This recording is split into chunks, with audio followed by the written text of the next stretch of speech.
Welcome, Ultras, Switchy Sisters, and Danonites alike to episode 50 of the weekly episodic gaming adjacent livestream podcast show. This is Switch to Ultra. Despite this being the Tuesday, today is May 5th, also known as 5-5. On episode 50, the 5th day of the 5th month of the 50th episode of this now year-long installment, I guess not the stream itself, of Switch 2 Ultra. The 2s are really undercutting the point I'm going for, is that there's a lot of 5s. I am your co-parent, BHultra. And I am your co-parent, Switchy. And I'm your Funkle Dan.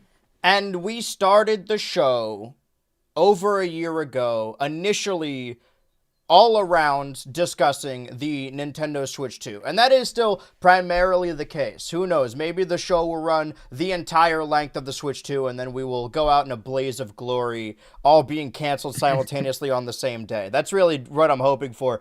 And we discuss a lot of Nintendo-based stories because of that. And that has been the overarching story. Sometimes we have little intermittent arcs about like, ooh, let's follow this leak thread. This game is about to come out. This thing is probably going to happen, maybe, if we're assuming said thing is going to happen. Sometimes there's TV shows. Sometimes there are movies. And actually today we are following up primarily on a lot of stuff we covered last week. And last week we covered 2 stories outside of the Nintendo sphere and also ruffled a lot of feathers with the segment we did last week. But there have been very few concurrent threads that have run throughout the entirety of the Switch 2 Ultra show. There have been very few stories that have been building up for all 50 episodes. There have been very few little teases, a wider multiverse, Chekhov's gun going off in the background concurrently. Very few stories that have lasted all 50 of the episodes. However, there has been a project, a YouTube video, if you could believe it, that I think we've been talking about on this show basically the entire time this show has been running. Oh, baby. Yeah, it has now been publicized. It's been released into the wild. The embargo's been lifted. We've all been given a review copy. The comprehensive roast of Total Drama Pockettail Island is on YouTube right now. It is. And how does that make you feel? Pretty good. How do you feel about the video? I'm pretty happy with it, all things considered.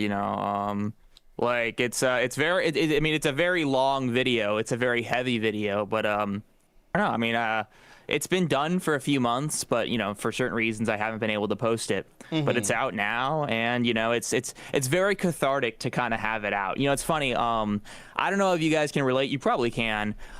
Because it's been so long for me, at least for a video like this, I had kind of forgotten like what it felt like to release a video and kind of get that attention, because it's been good. God, like effectively 20 something months. Wait, it was August of 2024. So we're looking at 21 months since the last one. And so I had kind of forgotten like what it felt like to release the All-Stars video. Mm-hmm. And I was kind of worried because I remember the Revenge video. I think I was just sort of, I think I was just like, I looked at things differently back then. I remember it being really stressful, but this was chill. Like, honestly, the All-Stars video was chill. And once I was like, the video came out and I was kind of like seeing the comments, yeah, it was chill. I think the one thing that is sort of weird is that it's hard to get in the state of mind to do that much that's productive. Like when you have a video like that kind of popping off. I don't know if you guys relate, but you kind of want to pay attention to the comments you're getting or the sort of feedback or whatever, even if you're not like bothered by it, or like even if it's not necessarily a negative thing. It's just kind of it draws your attention. So I was like kind of just very glued to it all weekend. But Mm-hmm. I mean, they were not necessarily new to like making videos, but I guess all of us are more or less new to having audiences of people who watch. This is something I kind of wanted to talk about when we had Push Dust in on, that it seems like every time there is a new console or a new Smash game or something like that, that a bunch of like new people come out of the woodwork and sort of become the headliners or the voices for those things. And even outside of consoles or video games, there are sort of like classes, like how there's like, oh, class of 2025, class of whatever, class of 3000, having a bunch of people kind of like pop on the scene at the same time and sort of benchmark a specific era that, the people before you give a lot of advice. And a big piece of advice they say is you shouldn't read all of the comments. And I think when you're just like watching another YouTuber and maybe they're bigger than you, you're like leaving a comment, but you're like, oh, they're not gonna. Yeah, there's no way they read all of these. But maybe it's just like having the YouTube Studios app on my phone and having notifications on. But I feel like maybe I don't register all of them as I'm like scrolling, but I do read all of them. I don't know if you guys are the same way. I know I probably shouldn't, but I like to, just like late at night whenever I'm feeling a type of way, I'll just open up a video, whether it be the latest video or not, and just scroll the entire way as if it was like my own social media feed, just to see what people are saying. And maybe I've been really fortunate to not have any grants. So, occasionally I'll get like some That's really not going to heated stop negative people from comment. taking shit very seriously. No, that's true. That's true. But like, fundamental, like, for example, I'm not talking about politics because like if you're talking about something very serious, whether you're in the right or in the wrong, like you probably understand that there are people who take what you're talking about very seriously and will probably, be a little harsh. But, fundamentally, like what I talk about is a TV show and I think most people kind of understand that fundamentally. Well, I don't think most people really have the space to get that angry. Well, one thing I will say, in my older videos, I think I would be a little bit more sarcastic and kind of flippant the way I talked. And I would get more negative feedback back then because I think fundamentally, I'm kind of talking shit. I'm saying a lot of swear words. And that kind of does get on people's nerves a little bit. But I think altogether, like in these videos, I'm talking about a TV show season that I have a lot of issue with. But I don't know. I don't think I come off as particularly like not that agreeable. I think generally I do a pretty good job at, my presentation and the kind of way I write. So, I mean, like usually, occasionally I'll get someone commenting and they seem incredibly disturbed by just the video itself. But it's not that often, and usually when it does happen, it's like the only thing I can really think is I don't know why this is making you as emotional as you are. Because I think that's a big part of it, is that fundamentally, I think if someone watches, my total drama video and they sort of think, yeah, this guy's a douchebag or whatever, I feel most people would probably just leave a dislike and just click off, Yeah. It's like generally, it's because I'm not. It's what I'm talking about. For most people, isn't really that big of a deal. So for some reason, I come off as unpleasant. I think that's usually what most people who don't like my videos are going to do. It's not really something that people think warrants, their time or attention or whatever. So I don't know. I mean, it's all subject to change, and I'm very grateful for the audience I've built, but I don't know. Because of all that, I'm not that bothered by looking at the comments.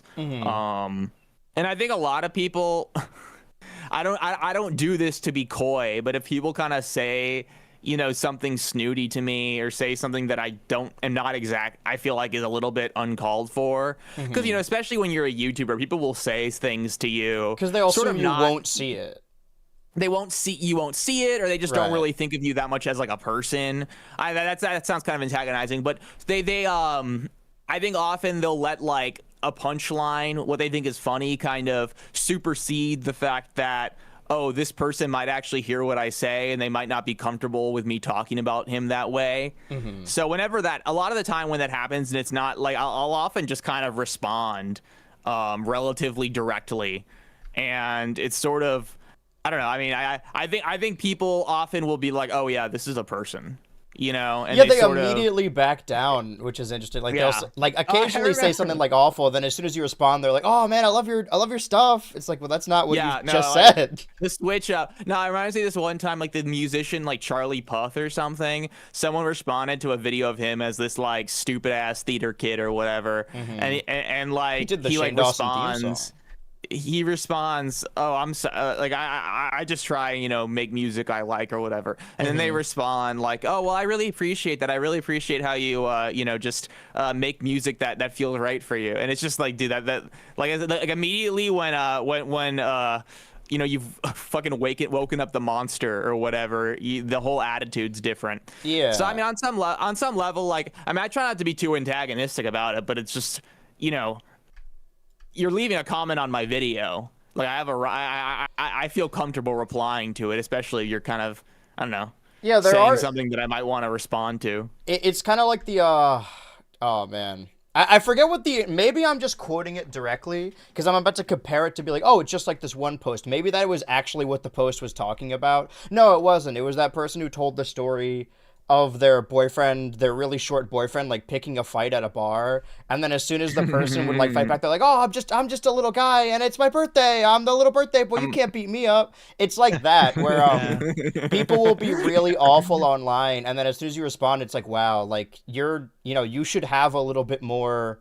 Like, you're the creator. You are above them. You're on your ivory tower. You shouldn't you shouldn't get down to their level. And it's like, well, they're like they're talking to me, man. Like, I should say something. Yeah, I mean, I guess I would agree with the advice that you shouldn't take it that seriously, and like, it's not something worth, what's the word, like, getting upset about, losing sleep over. Yeah. And I think also, it's important to recognize that people will talk sort of flippantly when they don't think anyone is listening, and a lot of the time what they say under those situations aren't really that indicative of how they actually feel. I think that's a big thing that's worth kind of understanding, is that people will say things just kind of trying to be funny in the comment section. Yeah. And that's not, especially when they say like kind of nastier things, like, I think it's valuable for any creator to understand that it's not necessarily indicative what a person is actually thinking and what they actually like would say with their chest. You know what I mean? Yeah. That's the thing I think is valuable to realize, just because knowing that people are kind of being facetious sometimes helps you better parse, the comments that you're getting and what you should take seriously and what is just something you should roll your eyes out at. Yeah.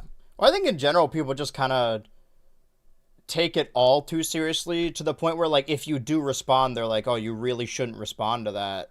And it's like, well, this is just like, we're having a conversation. Like, I'm not threatening anyone. Like, I do the same thing too, where you said earlier, like, really proud of the community you fostered. And like, as I get more and more into streaming and really enjoy doing it, and have a very dedicated community, like in the Patreon as well, and we just watch a bunch of stuff together, very tightly knit community. I'm glad that I haven't created, like, I guess an echo chamber where people will just like agree with me and say no matter what. Maybe this is partially toxic or like antagonistic. Like, I kind of want the people who watch the streams or watch the videos to disagree and not argue per se, but like, I don't really, maybe just the way I was raised, maybe it was like the household I grew up in, but I don't view like arguing as like something that needs to be avoided at all costs. Like, as long as, like you said, like, not bringing up politics, like, as long as we're arguing about stuff that isn't really that important, like, it's kind of fun. Like, not to sound like a debate bro, but it's kind of like sparring a little bit. Like, if we're yelling at each other about a cartoon and not about like human rights of a specific group, like, I think it's all fun. I think we can disagree on a lot of that stuff. And I try and incentivize people to form their own opinions. And I guess that's kind of where you said earlier, like, oh, I mean, if they don't like the video, they won't watch. Where I sometimes find myself falling on the opposite side of that, where I'm like, well, I can't say I don't like this thing until I watch all of this thing. And then I'll watch the whole thing and be like, no, I was right. I didn't like it. And I said that recently on stream, because I had gone back before and said, like, oh, I don't like to form opinions about stuff I won't like or don't watch or haven't seen, rather. And I was saying, because I try and see a movie every week, and I'm like, oh, I'm going to see Hokum instead of Animal Farm, and I probably won't end up seeing Animal Farm because it looks bad. And one of the chat members was like, oh, I thought you said that, like, you're not going to form an opinion unless you see something. And I'm like, well, I'm not saying it is bad. I'm saying it looks bad, and I'm probably not going to see it. Because the nature of seeing these movies weekly is that, like, it's less about how important a specific movie is, and sometimes it's just you just like it's more about like when you're seeing them and you happen to miss that specific one. And there's a lot like that. But it's not, I don't know. Like I like responding to comments. I like having a discussion. I don't really view arguments online as a super deplorative thing that like must be avoided at all cost. And there's also this idea when, and maybe I'm getting into it and maybe like I'm just defending behavior that is exactly what they're calling out, where a creator, just anyone online, will be in a thread back and forth with someone, like having an online argument. And the easy rope to go to is like, why are you, like, dude, you live in a house, you have all this stuff going on, why are you wasting time online arguing with this person? And that's kind of a specific point when you're like leaving your room to go on the computer and go argue with someone. But now that it's all like on our phones directly at our fingertips, it's like, well, it's the easiest thing to argue with someone online. Like, I get the notification and then I respond to it. It's kind of like a video game where you're getting specific QuickTime events. It's not a very good way of looking at it, but oh, ignore that. Sorry.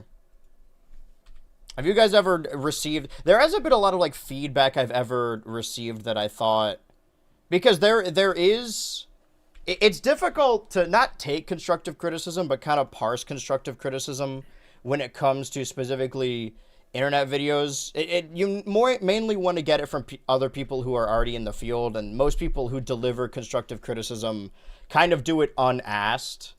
We don't gotta talk too much about the show or the movie, because there's, you know, a Twitter drama going on with the show, and I'm avoiding whacking the beehive at all. But I saw like a Gooseworks post, and hoping that they answer. Like, I don't think these are the people you should be getting this stuff from, because it seems like a lot of people, when they talk about specific shows like that, they're viewing it from a, maybe analytical isn't the word, but from a percentage standpoint, like, oh, this is bad because it focuses too much on this thing. They view TV shows or any form of storytelling or art as like a pie chart, where you need to do a specific thing a specific way, and you need to even it out perfectly the amount.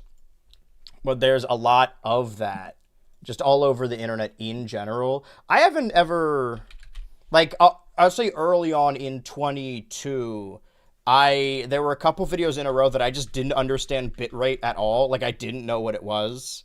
I taught myself editing just by opening up the editing software, and I'm like, okay, I'll just, you know, the first video I uploaded was the first one I edited in Premiere. The same goes for the sequelitis video, where I'm like, oh, it was sort of like a game jam a little bit. I was like, okay, I'm going to challenge myself. I wrote this script to create this video in Adobe Animate in a month, and that's like a way to kind of stave off criticism, I guess. Like, well, if it looks like shit, it's because I did that on purpose. That's not the case. I was just trying to learn Adobe Animate. And there's a lot of that when it comes to editing. But yeah, the feedback I got was like, hey, you can actually like edit the bitrate settings, because early on, like, it looks like a mosaic. It was pretty bad. Same goes for streams. But a lot of quote unquote constructive criticism I get, and I think we maybe have different views of specifically like the both fans of us, but also like the quote unquote like total drama fan base, where there's a lot of specific shows online that people say like, oh, stay away from this fandom, like this fandom does this, and they all have horror stories, and total drama really doesn't have that. But I will say we do have different views of this, because, and you said earlier, the build up to releasing a video, and it had been 20 months. And while there were videos in between about other side projects, there is a difference. And the thing I love about the video is the specific attention to detail that is afforded with working on a video for that long, where there are very clearly edits that like could have taken multiple hours for a gag that like lasts a couple seconds. And that shows a level of dedication to the craft of video editing and just video creation. But when I make stuff that isn't total drama, and I do the total drama thing like once a year and then make other stuff around it, I would say if we want to call it a constructive criticism, I get the most is like, hey, you should stop making videos about this stuff and instead make videos about the thing I want to see. And that's not really constructive criticism, because that doesn't go into the actual video creation. It more goes into the, hey, this video should be this other thing. Yeah.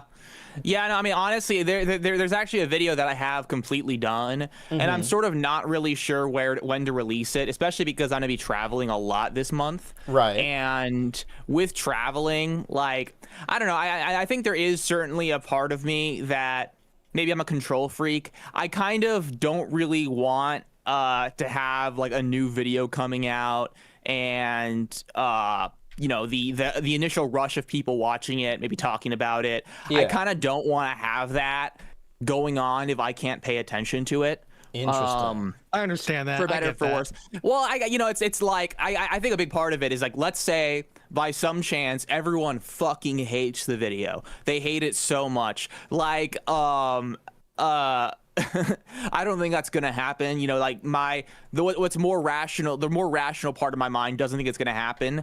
But I think just under the situation that something is, gets something that's worth addressing takes place, whether it's really negative or really positive. I just want to be there for that. And I can't focus on a lot of other things. I think that's another thing, is that, for example, if I'm, out of town, if I'm visiting family, I don't want to be at the party constantly checking YouTube Studio, because it is just a thing that's kind of hard not to do. I mean, one thing I did this weekend, right before the video started to premiere, it's like 2 p.m. It's premiering at 4 p.m. Like those 2 hours are like really, really stressful. It's because fundamentally it's like, oh, you're about to go on stage at a play, even if the video's already done.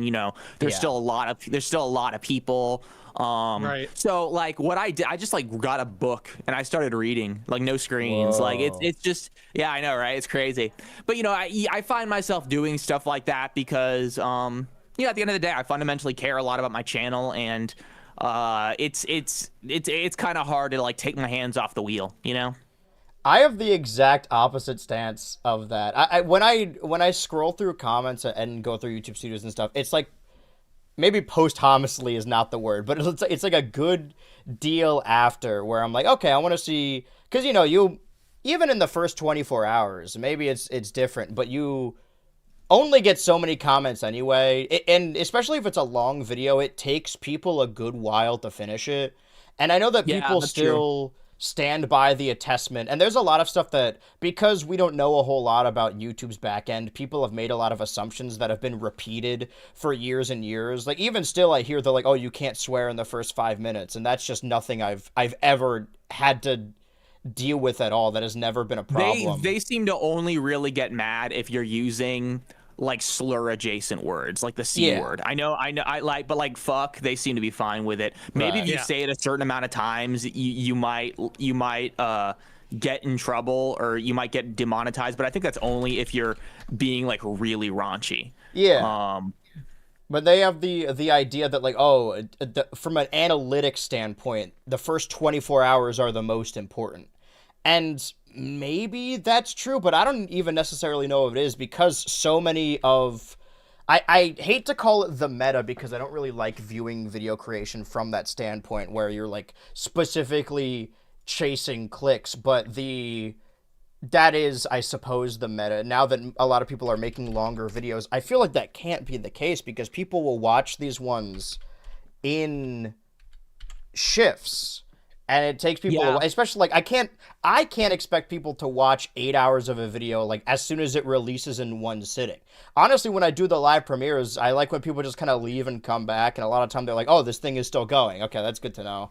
Or just kind of... Sometimes that bothers me, because I'm like, bro, you're like missing out on the plot details. Yeah. You're missing out on my stupid running gags. Like, this won't make sense to you unless you were The here gags for like are a very 1 hour important and aspect 25 of it. minutes in. Yeah. But no, well, actually, that's why I'm so thankful when people actually do show up for the premiere or watch it in the first day, because that's like...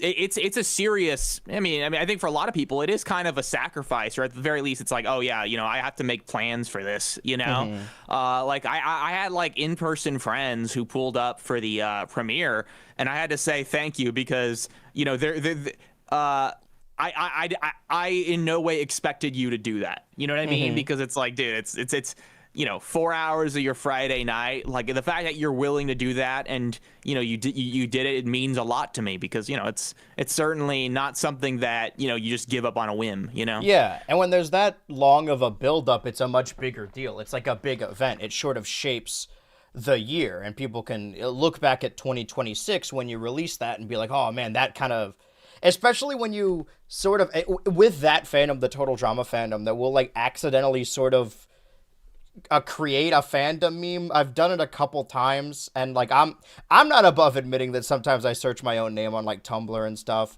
and there are I try not to do that anymore because it stresses me out. Even like positive feedback, it's like it kind of stresses me out. The only time I've ever gotten negative responses from doing that is when I search my name on Blue Sky. So my really? Mortal enemy, of course. That there are people in the fandom that really don't like the I don't even remember. It was one of the jokes, probably the Beardo joke. Is dead. Yeah, something like that. And people in the subreddit are like, where is this coming from? That it sort of takes on a life of its own and just becomes the way people talk about the show. And sometimes I feel like we all, and maybe I'm projecting, we all have a form of like imposter syndrome where it's like, man, like I'm actually making slop. Like I don't actually know how to write. Like halfway through writing it, I'm like, this is stupid. Who cares? Oh my god, like, you have no idea.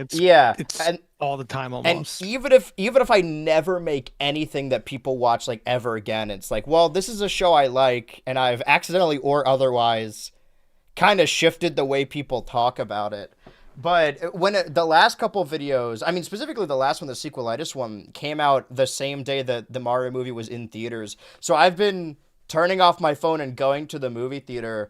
And when I make videos, I like to do one a month. It has nothing to do with like a monetary aspect. Like, oh, this is the amount I need this month. I need to do this. I know certain people creators make a video a month because they have a brand deal and they're like, oh, if I release a video at the end of the month, then I could do this ad read. It's like built into their contract. But I just like doing it because whether people like it or not, I don't like lingering on a video for that very same reason, where as soon as one ends and is out, I want to wash my hands of it and immediately start work on the next thing. The thing about the last Total Drama video I did is that I left it off. I'm like, oh, okay, I'm going to drop this Total Pokemon Island thing. I don't think anyone cares about it. And then like the most comments I got on that video were about wanting me to continue that series. And it amounted to having that special episode of the Switch to Ultra podcast as well. So even videos that don't do nearly as well have an impact. Like that latest Smash video isn't doing super well in the grand scheme of the videos, but it's weird. Like it's pretentious to say that like, oh, well, this is the real auteur one. Like the people I respect like this one, because it's just like a long YouTube video that's mostly like just me telling stories about myself. But the fact that there's so many people that I respect that like that video means a lot more to me than like a specific number. When I first started talking to Nintendo, when he reached out, or maybe I reached out after commenting on the Nickelodeon video, maybe he was like, yeah, I've been watching the videos, like I really love that that MagFest one, that one about MagFest. And I was like, that's nuts, because it's for May 12th, but the week after that there's actually going to be a gap week, because I think we're all maybe at the same time going on different trips. But at the time, what day was it? The 19th. 19th. It's like that week, the weekend of the 21st, 23rd, 24th. Maybe we'll find something to do for it, but I know at the very least that me and Dan plan on going to MomoCon for MomoCon weekend, assuming that Delta doesn't raise the price of everything or fold in the time I need to get on. Aren't they like charging for drinks now for short Dude, flights or something? That goes into play the day of my flight. Dude, that's some bullshit. That's nuts. That sucks. Yeah, because we should just talk about airlines, honestly. My whole life I've been flying Southwest, and I've probably done like a dozen Southwest flights. And then one time, I think it was last year, I was going to Vegas with my friend and partner, and I was like, oh yeah, we gotta like find seats. And they're like, what do you mean? I was like, oh, like it's kind of a first come, first serve thing. And they're like, oh, you don't have Didn't assigned... Southwest stop doing that though? I haven't gone back. I haven't turned back. Ever since those flights where they're like, yeah, you're supposed to have a little bit more leg room and maybe a screen and a charger and also assigned seats. I'm like, oh, I didn't know Southwest was like the shitty one. I just been doing... I assumed they were all the same. So I'll let you guys know how this Delta flight works. I did have to use a Delta flight. One big thing about American Airlines is they finally have free Wi-Fi on flights. So it's like that's changed. I'm actually taking American for the first time ever to get to. Oh no, American's really big in Miami. So like American's always been the airline I've taken the most. Interesting. It's ridiculous. Flight prices are ridiculous to the point where I don't mean to be this guy because I normally like to look down on this, but I had to get a first class ticket to and from, and it was somehow cheaper than a regular ticket, and I don't know how that's possible. Damn. I don't know how that's possible. A loophole. That's got to be some crazy. Yeah, because don't tell anybody. Flight companies. I'm sad though because the Spirit of all my Airlines miles. Miami to Atlanta meta is gonna go. That's not a thing anymore. I mean, I had to go from. I think maybe I started doing Southwest is because it's weird when you go to the airport, either arrivals or departures. They're all in alphabetical order, except for Southwest. Southwest is always the first one. So I think it was maybe just the first one I saw. I'm like, okay, I'll do that one. Well, is Southwest have a hub by you? Is that why? Well, it was when I was in California when I would go to LAX. The airport I flew the most was LAX, which really seasoned me in the world of airports. But I went to the UK earlier this year for a business trip, and there's no direct flights or international flights from BWI to Manchester, but you can go to BWI to London to Manchester or BWI to Atlanta to Manchester. And I did both the flights, but then I learned that you could just take a train from London to Manchester, and you can. It's actually pretty nice. Right. Well, the thing was, I had a 5-hour layover, and it would have been a 6-hour train ride. It's I should have just done that instead of getting on a plane for an hour. Yeah, I mean, at that point, that would have been the best option. I mean, it still would have probably taken longer to get through. One of my big mistakes when I went to Britain back in 2024 was we have our 8-hour flight, we land, and then within 2 hours we're on 6 hours worth of trains. Right. And I really didn't realize that unless you're staying in London, a lot of the times, you need a day just for the flight. Cause I was worried that I was just gonna fall asleep and get stranded somewhere because I was so knocked out by the time we got to our hotel. Oh, that was the worst part. You really need to prepare for that. Especially if you're not used to doing that. I assumed okay, this is going to be a long flight and it's a red-eye flight, so I should make sure that I sleep on this flight, and then I'll stay at the next airport for a couple hours and then get on my next flight and then make sure I'm going everywhere I need to go. So I stayed up the previous night. I'm okay, I'm normally really bad at sleeping on planes, but if I'm so tired, I will have to sleep on this plane just because I've been up for 24 hours. And then I didn't sleep that entire 8-hour flight. Because I truly do not know how people do it. It's not even a fear thing. It's just it's a flying tube that shakes the entire time. I cannot fall asleep while doing that. So then I had to stare at the fluorescent lights to stay up at the second airport. And then by the time I landed, I was in not a sour mood, but I was I've been up for the people I was with is hey, do you want to go do something, go get food? And I'm I've been up for 36 hours. I don't want to do anything. And also now it's a different time zone. I don't even know where I am. And there's luckily a flight to Atlanta is an hour, maybe an hour and a half. And now that I've been on an 8-hour flight, I could probably just tank that. But my point upon going to MomoCon is that there is a difference between hearing from people in person as opposed to just the numbers and the comments. Sometimes you do kind of get in your own head about okay, maybe people actually don't care. Maybe this is what if everyone's secretly a bot, something like that. But once you actually get together with people at a convention or people that really want to see you there, you can hear different stories about what different people like. I think it was at TwitchCon that somebody said they went up to me and they were hey, I love this video. It was the first video I discovered you through. I'm okay, he's going to say the Izzy thing. That's fine. People say that. And he said the Bray Wyatt video. And I'm that's nuts. And now that video isn't even around anymore. So, I guess you get what you pay for. But yeah. Also, they lost media. Ooh, yeah. I've thought of workarounds for a lot of those videos, but it would require... Well, I'll come back around on it, but I'm excited to actually talk to people that one I respect and I'm fans of all these people, and some of them are fans of me, and it's I stay in my house a lot to work. You know, I stream here and edit here, and I have roommates, and I go out for movies and sometimes get lunch with people. But it is nice to get a little refresher of actually interacting with people to realize that you aren't a nuisance and be like, okay, no, I exist within the world. This is actually pretty chill.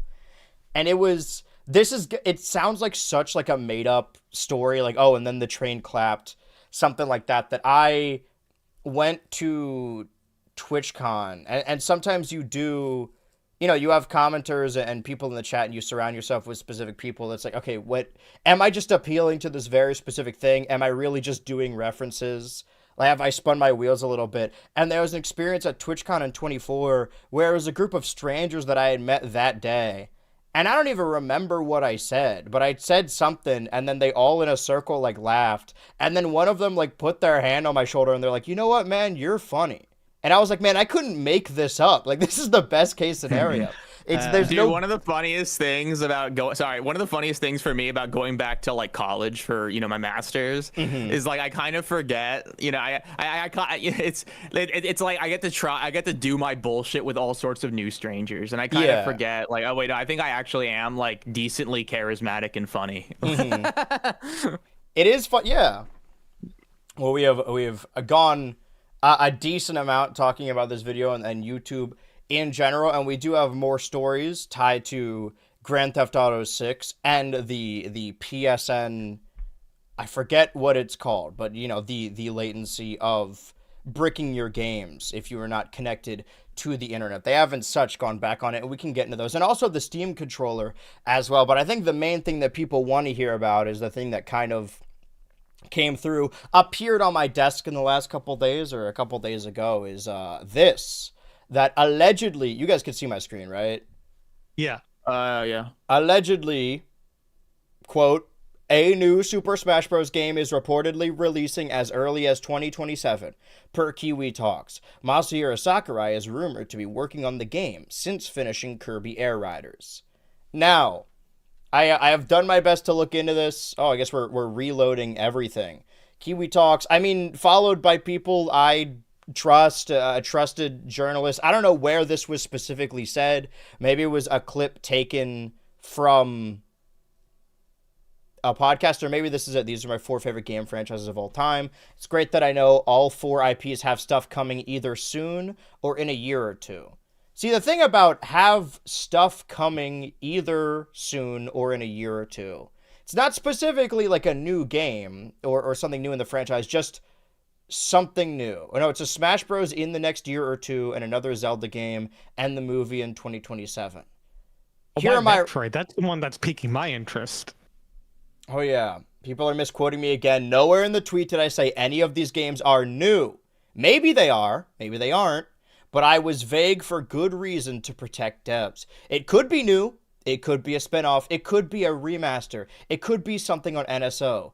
Don't jump the gun and get ahead of yourselves. Yeah, another could be Metroid something game? on NSO is kind of like. God, I think Grand Theft Auto is coming to NSO. Let's do it. That'd be so funny if 3 of these are like, yes, Smash 64 is coming to NSO, and so is Metroid. That doesn't count as new content. Like, they're like, oh, the new content is like Metroid. Well, we already knew Metroid Prime 2 was coming to NSO, right? Like, that was leaked a while ago. Also, no smoke to this guy, but I just think referring to your favorite franchises, your favorite series as all 4 IPs is very corporate speak for games. Let's be real here. Smash Bros. Is not really. That's kind of cheating.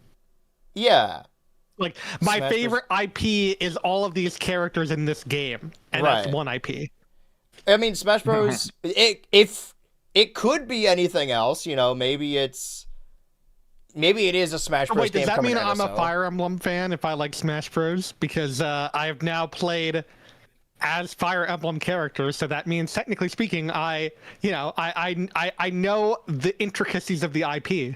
I mean, I'd hazard a guess that like half of the people who say they're Mother fans just like Smash Bros. And haven't played the out in the US, and they just like are really inspired by that, but they won't play the game. I'll have you know that I actually watched this great video called "The Comprehensive Roast of Earthbound Beginnings," and it was pretty good, I must say. Mm-hmm.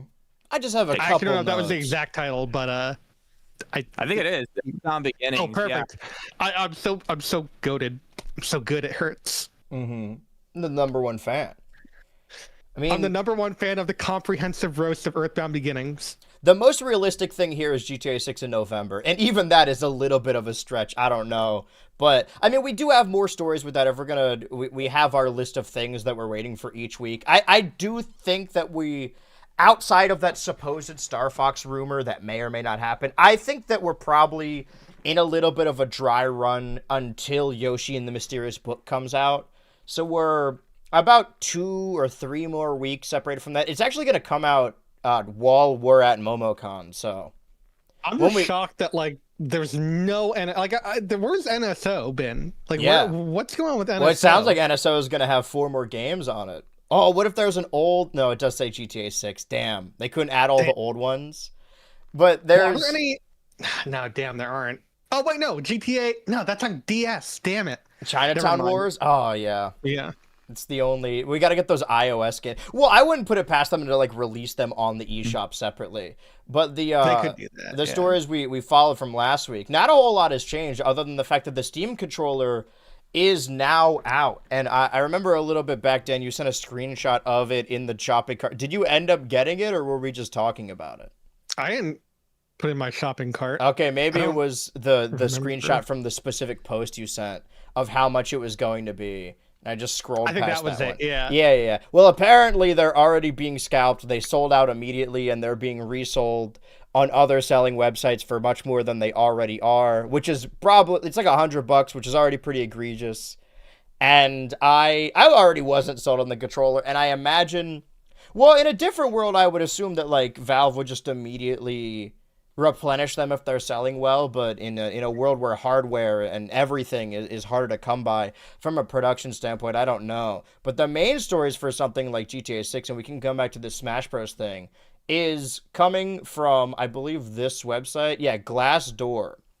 Now, if you don't know Glassdoor... We're like in jobs. Yeah. Yeah, it's basically like Nextdoor LinkedIn. Like, you know, Nextdoor, that app where you could anonymously post about neighbors or whatever. So it was a specific post about how Rockstar Games, specifically Rockstar Games India, is really, really crunching the people working on the game so they can get it out by November. And there's always an argument of crunch. It seems like more games, more often than not nowadays, are made under strict crunch. And my stance has always been that, like, I don't think crunch is necessarily required. I don't think that it's absurd to have games development kind of speed up and ramp up towards the end of it. Maybe they shouldn't have given a third or second release date of the game if they weren't sure it was going to make that specific date. I think that it's all fine as long as the workers are compensated for it. But the main issue we hear about crunch is non-paid overtime or unpaid overtime. And I know damn well that GTA 6 is going to be the most expensive game ever. And we talked about this when it comes to, there's a plateauing of price. Like, if something's $100 and you see it for 120, it's like, okay, well, that's more, but it's already over the 100 mark, so I guess it's kind of rounding. If you're already spending billions of dollars making this game, the idea that you can't reimburse your employees for this is like, oh, that's going to be too expensive, is ridiculous. And I don't doubt it. However, Glassdoor specifically is not an anonymous site per se, but anyone can make an account and create an anonymous claim. I wouldn't put it past Rockstar Games to have specific crunch. I had already just kind of assumed that was happening, so this report doesn't surprise me, but it's also technically not substantiated. And we said last time that Take-Two is having their own conference amongst the investors. And normally when that happens, their earnings call, we have a new announcement or a new trailer within 2 weeks of that. And that date is closing in as we are 2 weeks out, give or take a couple days. And Take-Two's CEO was asked about the pricing of Grand Theft Auto 6 and gave the most CEO answer ever that says, "How you feel about something you buy is the intersection of the thing itself and what you pay for. Consumers need to feel like the thing itself is amazing and the price they were charged is fair for what you got. Consumers pay for the value that you bring them, and our job is to charge way, way less of the value delivery." Now, That's a bad answer. Right. That's a nothing answer. Right. And also, like, well, what is the value then? If you're saying this is $1,000 game and you're charging people 120, then I guess that's way, way less. But I think that, like, the box has been opened via Nintendo with Mario Kart, but that got a lot of pushback even though the game sold really well. And that was a bundle game, but I do you guys see this game breaking the 100 meter? Think this is going to be the first $100 game? Or do you think they play it safe? And I guess being 80 isn't necessarily safe, but now it's been established by other major game distributors. I honestly don't know. I mean, are there any other really big like $80 games right now? No, a lot of games kind of have a loophole where they'll primarily sell the definitive edition.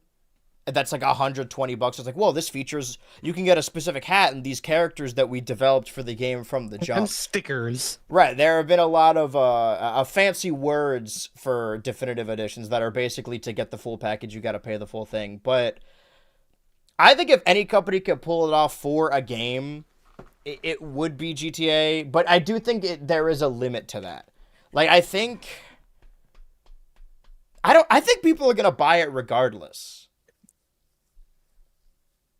But I don't. I could see it being $100. Yeah, honestly. I can see it being $100 I can't too. even necessarily. Though that being said, it could be like $100, and then like in a month it goes down to like 90 or 80. Yeah. Not like because the price goes down, but just because people are selling it for 90 or 80 in regards to like what people are charging for it. I mean, to be like we're seeing that right now with Nintendo games like Splatoon Raiders and Yoshi. The physical games are 60 and 70, but you can get them on Amazon right now for like 50 and 60 respectively. Right. So, you know, it's like just because it's $100 doesn't mean it's gonna be $100. Yeah. What they have done with GTA 5 specifically is they have the game, it's priced the way it is on your PC and also your Xbox One and your PS4. And then they released a expanded and enhanced version that's just up-resed and apparently runs better for even more money on the next-gen consoles. But they also released expanded and enhanced on Steam, and you could transfer your save over to that. And once you do, there's only so many features you can do in the non-expanded version, so you kind of need the expanded version. And they're launching the game first on console, and they did this with GTA 5 as well, where about a year later it launched on PC. And when they had online as an online service, you could transfer your save, but I don't really see that happening with just as far as the campaign goes. I still think we're a ways away from any online infrastructure. I know most games launch primarily with online infrastructure, and I know that Take-Two has made most of their coin nowadays using GTA Online, but yeah, I don't know. Unfortunately, I'm probably going to get it regardless of what it is. Well, within reason, right? There is a limit to this. I just don't know exactly what the ceiling here is. But we brought that up in reference to the tweet by apparently Kiwi Talks. The thing that worried me, one, I don't necessarily believe it. Well, I don't not. What I'm saying is that, like, if I say I don't think this person has insider information and I don't think that this is happening, I don't mean to say, like, oh, there's no way this game is releasing in 2027 or 2028. I'm not saying that outright. I'm saying that if it does happen, it's not because of this verified Twitter account. It does worry me a little bit, because this is something we've talked about in the context of Smash Bros. Is this belief that, one, there is no Smash Bros. Without Sakurai. Two, that Sakurai can only be directing one game at a time, as opposed to jumping between said games. The idea that if there is a new Smash game coming out, let's say as early as 2028, that development of it started after Kirby Air Riders, which basically finished major development in early 25 and then game testing in mid of 2025 before its release. That is not a lot of time to develop a game. Granted, I think maybe we overplayed how long a Smash Bros. Game does take to cook, because there were long gaps between Melee and Brawl and Smash 4. The differences there is a lot of the delays between Melee and Brawl came from the rights issues of characters. And that's not to say that the game still can't be held up in rights issues, but now Smash Bros. Has sort of proven itself. Like, obviously, Smash Bros. Brawl, when it came out, was a big deal. Like, oh my god, there's a new Smash Bros. Game on the Wii. But that was only 3 Smash games in. Now, in a post-Ultimate world, I think it would likely be a little bit easier for the Smash developers to go to a company and be like, hey, can we have this character for Smash? I think they're a lot more likely to go through with that in 2028 than they are in 2008. And Yeah, no, absolutely. That's Like something I'm like very, very, very, very like thoroughly agree with you for. Yeah. Like, this is the first thing we've ever agreed on. This is our episode 50. wow. Oh my god. We finally... No, because like, I don't know. I mean, I remember, first of all, I remember when the Smash Ballot thing happened, and like back in 2015 or 2016, and there were so many, indie companies and stuff that were like, oh, you should vote for our character. I remember Super Meat Boy did that. People who made indie games probably liked Nintendo. For some reason, I didn't really understand that, or maybe I was just surprised, like, wow, the people who like Super Meat Boy play Nintendo games. It's like, yeah, I think they probably do. So that was one thing, but it also kind of struck me because I remember, a lot of discourse or arguments between fans of Smash Bros. A lot of the arguments kind of went to, oh, well, they can't have this character because of copyright. They wouldn't want to put their character in Smash Bros. Nintendo wouldn't be allowed to use the copyright and stuff like that. And there might be some truth to that in certain circumstances. I mean, it probably still requires a certain amount of, negotiation to get characters in the game. But, I'm pretty sure in terms of, like I think in the eyes of a lot of companies, having your character in Smash Bros is like free advertising. Like, it really is. Like, I mean, maybe there are certain things that you still want to make sure you get paid for, and I assume Nintendo probably has to pay out a certain amount, but they probably still have a lot of negotiating power because you put like you put Banjo in Smash Bros. A lot of people try out Banjo for the first time. You put like on the Xbox. It's on the Xbox. Couldn't pick the worst time for it. So like and that I'm just very adamant about that because I don't know. I mean, it's a big like you would want your character in Smash Bros. Right. Like it grants you a lot of legitimacy. And you think about just the second Mario Galaxy movie, the amount of people trying out Star Fox for the first time. Like this kind of stuff, sells games. So I don't know. I mean, it's like I don't know why anyone many would. of these game developers grew up with Nintendo games and are directly inspired by them to the point where I've talked about characters, fan-made movesets. Like, oh, I'd like to see this person in when it comes to discussing it. And when it comes to Deltarune, there's a very specific rule when it comes to marketing that the characters that exist within like the light world can't be released as merch, whether that be like plushes or figures, because in the world of Deltarune, like they are real people. So specifically, they do not sell merch of those characters. That's a very strict rule. And I've heard people quote that to be like, oh, well, yeah, Toby Fox wouldn't allow this character in Smash Bros. Because of this rule. And it's like, I think that there's probably a difference when it comes to that. Like, if he could have his character canonically standing next to Ness and Lucas, I think he fucking would. I don't think he would have strict rules about that. I don't know a whole lot about the guy, but if I were Toby Fox, I would, and I had a strict rule about that, I would probably turn the other cheek when it comes to Super Smash Brothers. But not the longest development cycle, but another long development cycle was between Smash Brawl and Smash 4. But that has a lot of different factors at play, and that specifically they were developing 2 games at once. One of those games was for Nintendo's first ever HD console, so they've been building all these Smash games on top of the previous one, right? Brawl is very clearly built on top of Melee.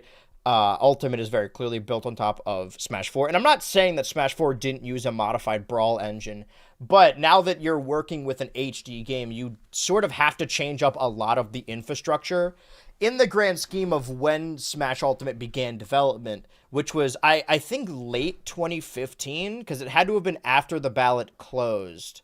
Or maybe that was 2016. That game only had a 2-year development cycle. Granted, it was a pretty bare-bones game, at launch. I know that seems ridiculous to say with bringing everyone back, but this is a point I've brought up before, that as far as new content goes for that game, it was 11 characters and maybe like 3 stages.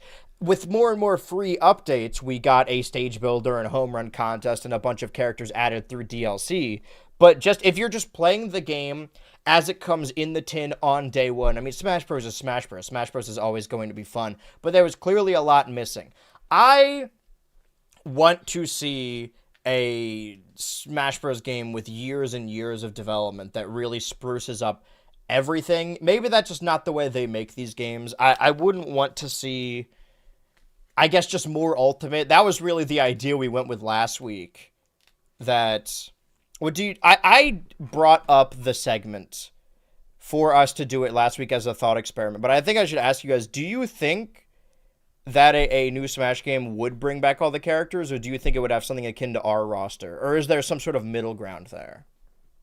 I honestly don't know. I think we did a lot cutting 40 characters. Yes. I don't think they would cut 40. I just don't think there would be like any, he even said like there's nowhere to go from here. Like, were there other after YouTubers who did this, like did the like cutting the cast challenge? Oh yeah, I think there were. We are the first ever. Oh no, yeah, I know, but because like the day we posted that stream, like I saw someone on YouTube or someone on Twitter, and he said like white people be like, what have we cut the Smash cast in half? And I saw him, and he follows me. He follows so me. I wasn't sure. Okay, we're all white. Dude, he was fucking with us. Okay. I wasn't sure if he was fucking with us or someone else. There is a specific, is like when you see a vague post and you know it's about you, but you like can't say anything, because I saw a lot of people talking about it just earnestly as well. It's like, oh yeah, let's talk about the idea of cutting the Smash roster, not knowing that like maybe we're being presumptuous assuming it was about us, but it does follow all of us, so I have to assume you saw the stream. Yeah. The chats and comments on the stream, it's really interesting that I think there's no... the idea of cutting half the Smash roster is that, like, it's not easy, like, or fun. Like, it's quite difficult to do. We're not cutting Daisy because we're like, yeah, we fucking hate Daisy. It's difficult. Everyone is going to be upset to a certain degree. Dude, like straight up, I mean, it really reminds me of how, emotional Smash Bros. Is to so many people. Yeah. Like as corny as that sounds, at least when I was a kid, there was something very special about it to me. Yeah. Maybe just well, because, someone accused us last time of like, oh, you guys have a Melee bias. It's like, well, yeah, those are the Smash characters. Like this family means a lot to me. Yeah, and it's I think just because of that, it's something that people get pretty torn up about. Mm-hmm. I on some level I kind of get it, because one of the things we're sort of arguing about, and on some level for me it's not personal. I don't really have any ill will towards the people that I disagree with, but right. I mean I think for just talking from my own experience as a kid, for example, like I really loved Earthbound. I really loved Ness. And, occasionally I would see people say that, oh, they don't need, Earthbound and Smash Bros anymore and stuff like that. Mm-hmm. And that would kind of get me a little bit torn up, because I don't know. I mean, it was a special series for me, and that series rarely gets acknowledged. So I don't know. I kind of get it, because I think there's people really have emotional ties to these games, and it's and I think at least for me, when I was a kid, it felt like Smash Bros was the only place that a lot of special games to me ever really were acknowledged, at least by Nintendo. So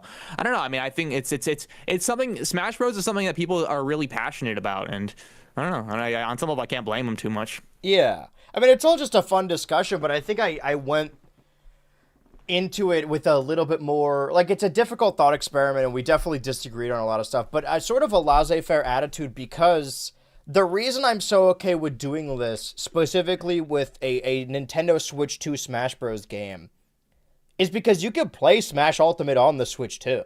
Like, if it was, if the Switch game cut a lot of characters, I can understand that. I think that so much of the part of, like, bringing everyone back, everyone is here, is because a lot of the Wii U games that came over to Switch became definitive editions because the Switch wasn't backwards compatible.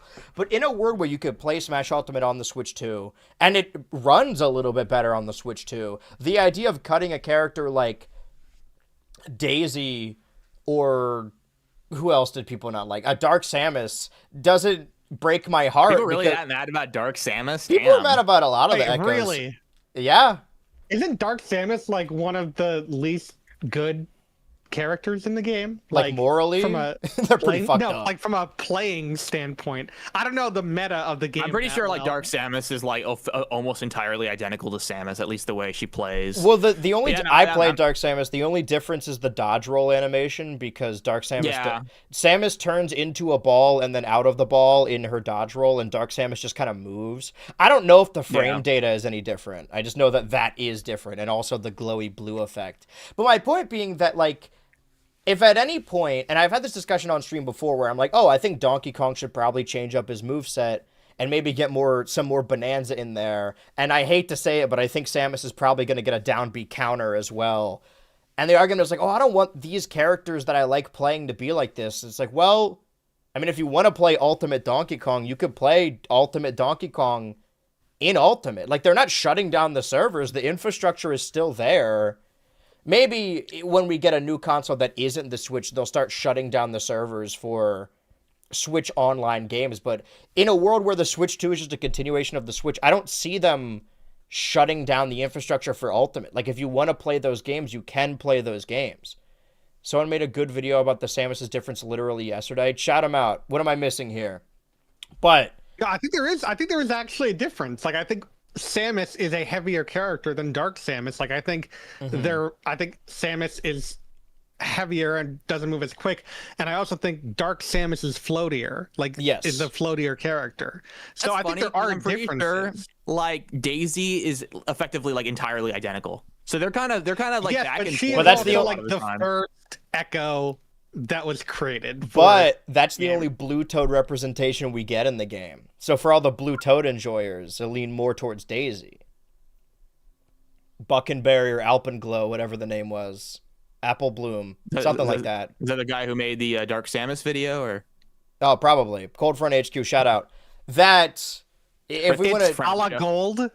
His name is Ala Gold. Sorry, Alagold, yeah. Is it Buckenberry and Alagold? It's Buckenberry and Alagold. Okay, those are... for whatever reason, both those names make me think of the color yellow, so I don't know which one is which.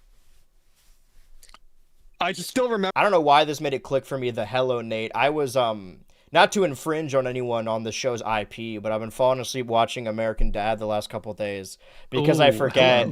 that my I made a bunch of specific rips for myself on Plex, and I forget that Plex shuts down when I turn off my computer. So I was like, okay, I'll throw on American Dad. And it was playing the Stand of Arabia 2-parter while I was sleeping. And I could feel myself like that episode. entering REM sleep and about to fall asleep. And then Francine knocks on the door next door and she says, "Hello, neighbor." And then I like shot up like the Undertaker. And I was like, I forgot where I was for a second. I just heard it. It activated me like a sleeper soldier. But there are more stories with PlayStation, with the Steam controller, with GTA. But really, we're just waiting for those things, for the other shoe to drop, really. And I've said before, like, we cover a lot of Nintendo games, but a lot of what I have been focusing on, a lot of what I'm interested in, there are more indie games to play and other games that people have recommended me. Now a real person in my real life has recommended Pragmata, so maybe I do got to come around to it. And of course, I'm doing more Total Tomodachi Island every week as we go through those streams, and I'm learning more and more about what I can and can't do in the game. Because I planned the show ahead of time with the idea that Judgment Bay would be a thing in the game because it was in the 3DS version. Where you could write 2 names or 4 things on the sand and then people would go. And I would do the votes that way and even do challenges that way. But now that you can like physically move them around, I've been trying to create mazes for the characters and build challenges from the ground up. Like, okay, if I do this, but the characters won't stay in like a challenge pit. They'll just teleport somewhere else. It's quite a difficult show to do, actually. But you're like experimenting on them like they're Saw victims or something. Yeah, it feels like the Adventure Time episode where he's got all the like little guys and is putting them together in different experiments. But I don't know if that is just Tomodachi Life. Yeah, I mean, do you guys have anything more on Tomodachi Life? Have you had any more hours in the game? My Mies finally started fighting. It took a while for that to happen, but like arguing or like scrapping. Like the part where they get all like where they start like smoking and stuff. You have to calm them down because there's the thing where it's like they'll be like, oh yeah, I kind of got in a bad mood after talking to that other me, and you kind of Dude, that happened to me so quick. That's nuts. Yeah, My what Mii's the hate hell? each That happened other. to me so quick too. Yeah. That And also, happens like, all the just time got that? in the game. I saw other stuff too that Sorry. like I streamed one thing and like 3 different Mii's fell in love with 3 other Mii's and like meet cutes, and people in the chat were like, how did you get this to happen? Like it took me days for this to happen. All my Mii's want to Yeah, fuck no, each like, other. There's like a the Mii complicated love shipping is- web. The Mii love is like really RNG based because a lot of the time, I mean, I think most of the Mii loves I've gotten so far is at least the plurality of it is I've created a new Mii and they're introduced to someone and either that person just has love at first sight or that Mii has love at first sight. Whoa. Fluttershy on my island wants to date Chud Jack, I think. That's Not beautiful. Chud Jack. Oh And God. I think Twilight Sparkle's in love with Rarity. Okay, that's a little more kosher. But also, I think Depends on she's who you're in asking. love with Saul Goodman or Walter White. I forget. Tom Nook, and Gus Fring had a kid, so that was fun. Aw. How many do you have? He's gonna be running that goddamn island like the Navy, that kid. That's nuts. He owes a lot of people a lot of money. I see so many creative things and like creative Mii's, and I'm just thinking like, how are people doing this? Like, Yeah. it just seems like it's not fun to do this on a system that honestly really doesn't have touch-based controls in mind. Like, you could do a touch-based, but like, you know, it's nowhere near as like intuitive as the 3DS version. You see these fucking Picasso like works, and I'm like, Well, the 3DS version had I QR just don't have codes the as well. patience. Exactly. Yeah, Like, you I know a lot of people who are emulating the game are able to kind of just like import JPEGs or PNGs or whatever. I have like one of the what's it called one of the styluses that you can work on the Switch too, but it's not really that good. I don't know. I don't really have the time or patience to get really devoted to like drawing on Mii's faces and stuff. Like I drew like Rarity's hair and I was kind of happy with how it went, but it was still like really difficult. It takes like an hour to do that. I kind of want to shit. do. Well, it requires I kind dedication. of hope those mods where because I heard some people working with like these like Python script mods where it just sort of draws like the face for you or something. Well, there I'd be is kinda a, down for that because I forget what I it's don't know, I don't have called. the patience. Tomo. There's a website called Tomo Imager where you could upload an image and it'll convert it to like the colors that are in Tomodachi Life and give you basically a little Picross map of the pixels. But the canvas is so big in Tomodachi, like that would genuinely take hours to do. I don't know. Probably more. I mean, because wouldn't it be at the very least? It's like you're like what 256 squared. Like that's. It's I mean, it's so- more I than did that. 1,000 pixels. Yeah. My FA took me so goddamn long to get the hair right. It just Right. it took me way too long. And a previous There's also like a Tomodachi share site where you can see other people like upload their stuff, but like Yeah. there's no way to like copy it. You just have to like go based on what they say. They'll give you like, oh, it was this eye color, it was this distance apart, It was is this, kinda that. And, like, nostalgic that's good, but also like to have you Mii know, tutorials then you have again. crazy makeup. Yeah, because we used to gather around the computer, me and my sisters, and look because on the Wii there were no QR codes. We would We used to gather around the campfire. And yeah, sing we our would campfire gather around song. the computer. The computer used to be a location, and we would print out these Mii tutorials on how to make like Pac-Man and Obama and Voldemort. And it's sort of sweet in a way that we've come back to that. And we, on a previous installment of Switch to Ultra, talked about people's supposed politics when it comes to privacy, where it's not enough, or sorry, piracy. Not enough to just like download or emulate thing. You have to be doing it for like a moral reason. I don't think that. Like, if people are going to pirate the game, they're going to pirate the game anyway. The argument of, like, oh, if this thing was affordable or attainable, people wouldn't pirate. That's just, like, not It's attainable. true. That's a dumb thing to say. Right. Like, especially for new games. Like, affordable I get. Even if I think it's a little bullshit. Like, do you need this $70 to $80 game? And this was a $60 game. This wasn't even like a $70, Yeah, $80 that's on game. the Switch One. Exactly. But attainable is a ridiculous thing to say for a fucking Switch game. That's When Nintendo's ridiculous. an immoral company, people are boycotting. Drawing a I'm line in the surprised you sand. never used the Check Me Out channel. I Well, flocked to the Check Me here's Out the channel. thing, like, Dude, that song is stuck in my head like 24/7. I love that song so much. for whatever reason, like, I my timeline is a little scrambled when it comes to people talking about online games. Like I know even people were playing online games on the Dreamcast and the PS2, but I had an original Xbox and I didn't learn about Xbox Live until later into the 360 because I wanted to play Minecraft because all the YouTubers were playing Minecraft.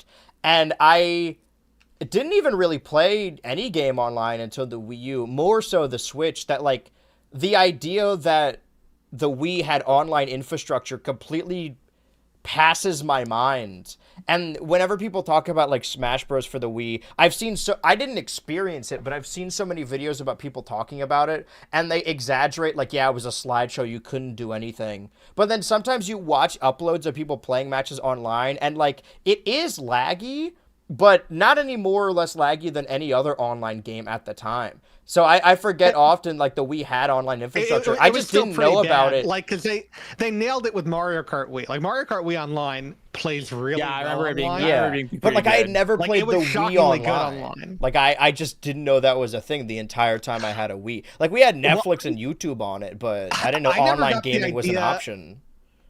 I never got around the idea of how like a pin worked until very late in the game, and that's when I got online. Like I never understood what they meant by a pin, and then from there it's like, whoa, I can do check me out. I can check the weather. Yeah, I can check the weather. Oh yeah, I loved once I finally got Wi-Fi working on my Wii to kind of check out all the channels. I remember my like DS. That was a death sentence for us. Maybe it was just a certain kind of Wi-Fi that I had back then. Because remind you, this is like 2008. Yeah. I never got Wi-Fi working on my DS until maybe like 2013 or some shit. Like so I was never able to do a lot of the cool.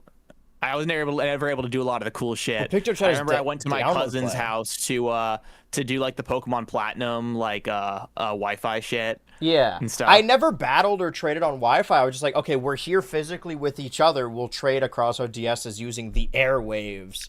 But my point I was getting to is that I don't think Nintendo implementing a QR code system in Tomodachi Life would prevent people from pirating the game because they were already going to pirate the game. However, you know, people, it doesn't change anything, but people wouldn't have to download their images to the game using an emulator if Nintendo just allowed you to use QR codes in the game. It wouldn't have changed anything, but it would have made the game a little bit better. Yeah, I guess. I mean, I guess the main reason people like we were talking about this a couple weeks ago. I guess the reason they didn't want to do that was just because I don't know. They wanted to let people just say have their Mii's say fuck and say they have their Mii's say like come and they probably didn't want like the Kirkening. Charlie Kirk, Jeffrey Epstein, me. I don't know. I mean, I do still think it's kind of a shame. It's. I mean, I will say I would rather have it be as it is now, where it isn't really censored. I think that's a little funnier. That being said, it's a little ridiculous. You also can't screen record the game. Yeah, that is obscene. I didn't know that. That's weird. Well, no, because you stream it anyway, so you don't notice it. But like you can screen record it, but you cannot share it to your you can't share it to your smartphone. It's just stuck on your Switch. Oh.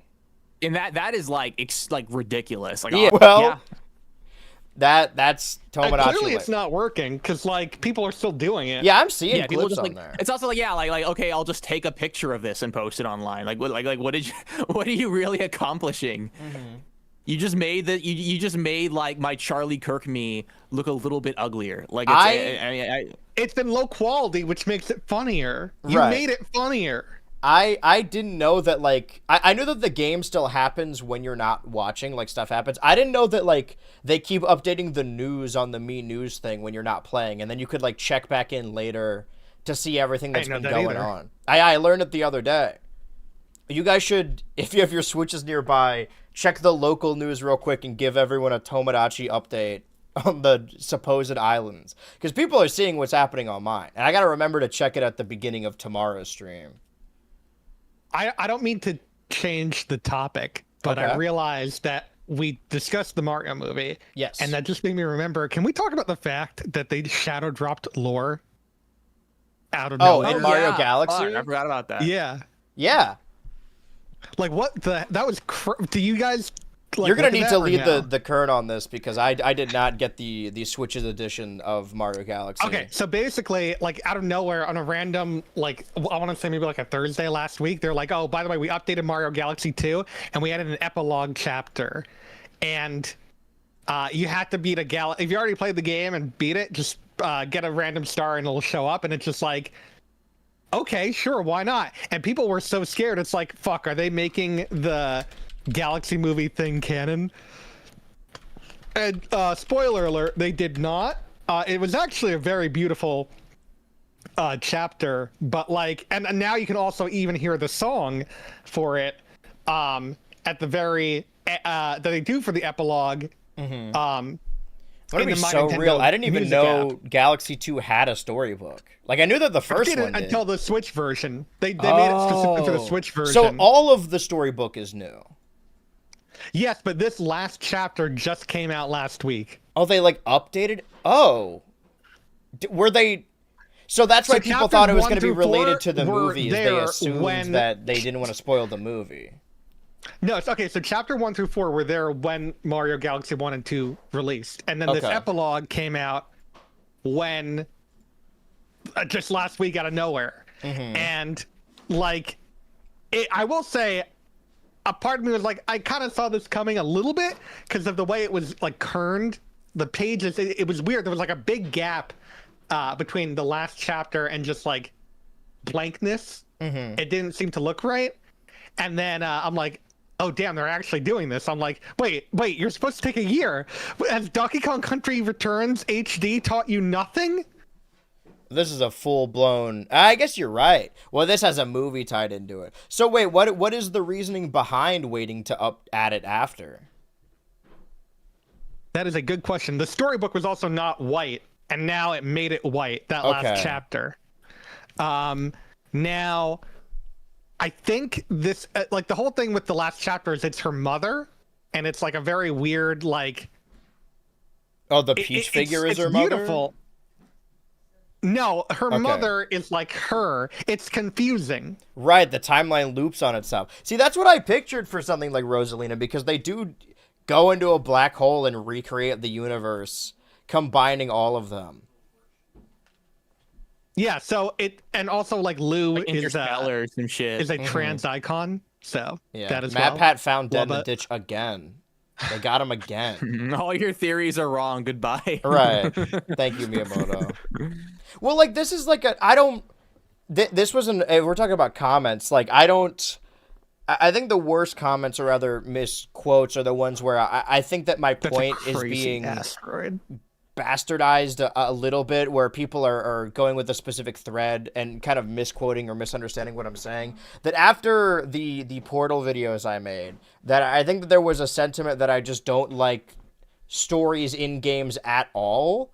And that's not true. I just don't like when it gets in the way of gameplay. You know, I love the Subspace Emissary cutscenes and even stuff like this, because these are totally optional things. But when it comes to Mario Galaxy, is my favorite game, one of my favorite games of all time, probably like second favorite game. I don't think I could like tell you what happens in that storybook, because it's never something that I was like interested in. It wasn't what the video game was. It's been a while, but I And we had this discussion after so this is the part that they just added right here. Yeah. We had a discussion about the movie where people were saying, like, man, I can't believe Nintendo fucked up their opportunity to adapt one of the greatest games of all time. It's like, well, the game is adapted into a game. Like, there's no other medium that could make this better. Mario Galaxy is not one of the best Mario games, if not the best, arguably. We'll see. Because of the cool lore and story of it. It's a good game because it's fun to play. It has nothing to do with whatever happens in the storybook. So the idea that a movie has to be a really good movie, a good game, a good movie does not make. I guess I forgot to include it in the little media thing. I did see another musical over the weekend, and I genuinely loved it. And I saw Hokum, and maybe we could talk about Hokum at some point, because I know you wanted to hear what I had to say. But I do want to hear about that. Every week I've been watching a different movie from 2021 that I watched like on that day 5 years prior. And the movie this time around ended up being Mortal Kombat 2021. And it's weird that like this upcoming weekend, the sequel's coming out now 5 years later, which is fucking nuts. That I accidentally prepared myself for this new Mortal Kombat movie, and it's novel that crazy. all the reviews at the time, like I was looking back on it, that the movie was praised just for like actually telling the story of the games. Where in a pre-20s world, like when you think about the Mario movie or the Mortal Kombat movie or the Street Fighter movie, it's all just a bunch of made up bullshit like for the movie. So the sheer fact that there could be a movie that's about a video game that's like, oh yeah, like this is the story of the game. Let's just do that. Was such a novel concept because this is pre-FNAF as well. And it was weird that fortuitous that I was watching the movie at the same time that was it the Zach Krieger Resident Evil trailer came out, or maybe the teaser, and a lot of people were dogging on it, supposed Resident Evil fans, because it didn't feature like Leon or Wesker or anything. It didn't have enough of those Resident Evil characters. When like I don't know why people think that like I know why, because of a lot of the video game movies we've gotten that are just like, hey, look, it's the thing from the game, and Mario Galaxy is a big part of that. That people want a video game movie to just be retelling the story of the game as opposed to being like a good movie in its own right. And I trust Zach Krieger. I've liked all of his movies, even the ones that people don't like as much. Like I've liked all of them. Technically I've liked everything he's done, but I will say, I don't think a retelling would work just because, and I don't know if they've ever actually like come out and said this like officially or not. I don't think they're doing the Peach kidnapping thing anymore. I don't think she can be kidnapped anymore. Well, that's why like they haven't done it since 2017. It's so interesting and I guess that's why people were very. Am I wrong? I actually don't know. 2017. I mean, probably not including re-release. Odyssey, right? Like, yeah, because like they have it in re-release. I mean, they had it in like the 1,000-Year Door at the very least. Well, that's different. That's an old game. That's an old game. That's an old game. Yeah. I mean, Wonder she wasn't. 3D World she wasn't. I mean, what other big Mario games have there been? She's not even in Bowser's Fury. Bowser's Fury, she wasn't even in. Yeah. Was there anything in like Brothership or anything? Like, I assume no. I don't know. Think so? I feel like I played that game for like dozens of hours and I was still on the same fucking island the whole time. I don't believe so. But it's interesting. We said earlier that for whatever reason, like Daisy has a lot of shooters. People really ride for Daisy, and maybe a lot of it is like the preconceived characterization of her as like the tomboy fighting character. But now that spoilers. But now that Daisy is going to be making her way into these Mario movies, like, how do you even characterize her? Because all of the traits that Daisy would have had now belong to Peach in these movies.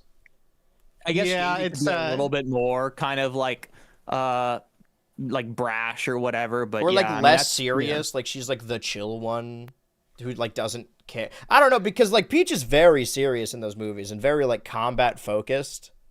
Right. I don't know. Maybe she's voiced by Natasha Lyonne. They just write her no dialogue. She also gets kidnapped in the next movie. Well, no, she's gonna be like Yoshi, where she's just integrated into the party, and then no one ever says anything. They play a licensed song over her, and then we kind of don't see her again for a while, and then they do all the Super Mario Bros. Z. Oh yeah, they played the first ever song sung by a robot. Daisy Can I Bell. say? Okay, listen, I'm not gonna give a whole review on Hokum, but I do want to say this. All right, I went to go see Hokum over the last weekend, and all I knew about it was that it was a horror movie starring Adam Scott. And in our little Switch to Ultra group chat, Dan had said, like, hey, let me know what you think about Hokum. And then while I was at the theater, because I had to go to the farther theater that's like 20 minutes from us, that normally does like larger events, because that's the only place Hokum was showing at that time. And I got a teaser, because they have the Fathom events at the AMC. I got a teaser for the Amazing Digital Circus movie premiere thing. And I took a video of it because it was like still before the movie started. And I sent it in the chat. I'm like, oh, this movie looks crazy. Like trying to make a joke about Hokum. And then as I was watching Hokum, Adam Scott's character is haunted by something awful he did in his past, and the personification of that horror is a tall, arrogant rabbit character named Jack.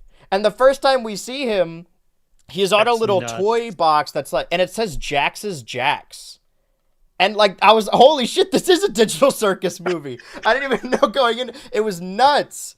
And I mean, I have feelings about the movie. I liked it. And he's like, I want a room as far away from the crack as possible.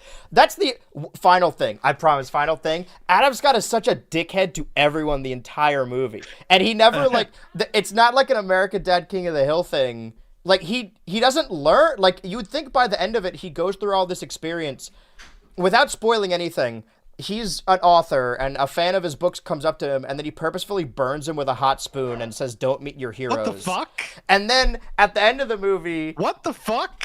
Adam Scott's like in a hospital bed, and the same guy comes up to him, and he's like, "Hey, can you read my manuscript?" And the idea is that Adam Scott will have learned a lesson throughout the movie, and he's like, "Hey, do you want to read my manuscript? I want to be a writer too." And Adam Scott is like jokingly like, "Oh, haven't I suffered enough?" Like, he's such a dickhead to everyone in that movie. Even before he got yickified. Yeah, even before they're, like, suspicious. Like, he just rolls up to the hotel, and there's this old guy, like, doing a story about, like, oh, the witch around here, and the kids are gathered around. And he's not even being, like, suspicious to Adam Scott. Adam Scott is like, hey, kids, don't talk to this guy. He's weird. He's such a dickhead in the entire movie. But that's all I have to say about Hokum. I also... I like to keep up with TV shows and movies and video games. And when I started seeing a movie every weekend, I did it because there were a lot of movies I wanted to see. But then, because I started committing to going every week, I ended up seeing movies that I otherwise wouldn't have seen, just because I went there with the intent of seeing a movie. And I've been doing the same thing with our local theater, the Hippodrome in Baltimore City. And I went to go see the musical Kimberly Akimbo, which I had never heard anything about, and I didn't look up anything. That was the first musical that, like, I went into blind. Because for the most part, if you're going to a live show, you're already a fan of said thing, or you've heard the hype. Like, very seldom do you go to live theater and you're like, all right, I don't know what's going on. But I genuinely really loved it, and I was surprised by it. That's all I have from the consumption list. I saw the Amazing Digital Circus movie preemptively, I guess. I totally forget why I brought this up. There was, like, a point I was getting to. Oh, because, I think it was because we're talking about Daisy Bell, because we're talking about Daisy's song. Yes. Anyway, I don't know how they're going to categorize Daisy or characterize her in the Mario movie, but I guess we know more about Rosalina this way.